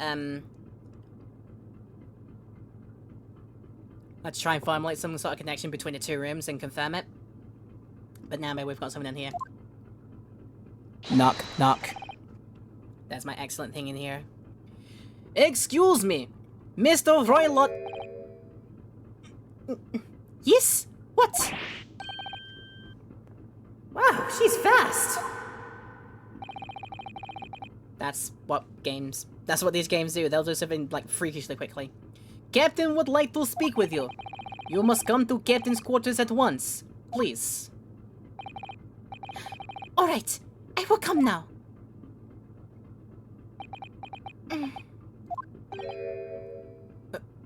What?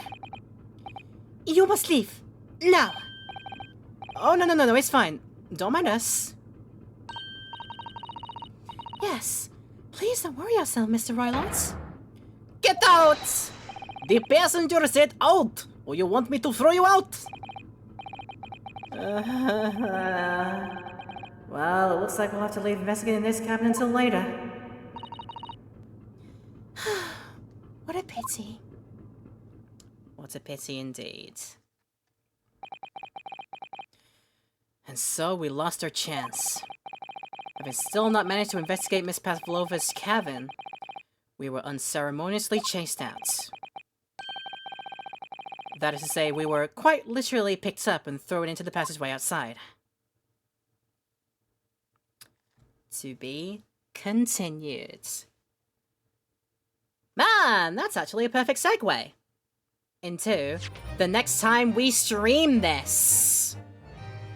So, let's get a teaser for what happens very quickly next time. Then we can load this file up the next time that we get this played. So all that's sorted out. And what will it give us? Back into the cabin here. Passageway. Okay, so this is where it leaves us. And this is where I'm now going to leave this playthrough, because I think I've done quite a few very, very good things. Ladies and gentlemen, boys and girls, and all of you non-binary friends in between, thank you for tuning in to this stream on the Twitch and the YouTube videos as well. If you enjoyed it on the YouTube videos and want to see some more coming up in the future, hit the subscribe button and hopefully hit the bell as well. It'll let you know when the upload's coming in. We'll do a bunch of things and make sure that the videos from Twitch get uploaded to YouTube a week after they are broadcast. So do check that out as well. And if you want to see the actual broadcasts live themselves, go over to the Twitch channel. Usually the broadcasts are happening there every Tuesday, Thursday, and Saturday on many weeks. So go ahead and check them out there for a variety of stuffs that I like to get on here. And we will be doing more of the Great Ace Attorney Adventures in the next time that we play this. It may be a while before it happens because I'm due to actually have a break from streaming because of moving stuff to a new house. But hopefully that shouldn't take too long, and we should be back to picking this up as soon as I am ready to do so. So I will try my best to remember what we got up to in this when I come back to this, because it might be a few weeks from now. At least a couple.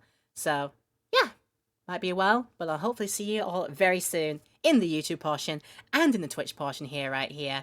Thank you for watching. Hope you had a good time, and tune in for more Ace Attorney very, very soon. Until the next time, take care of yourselves.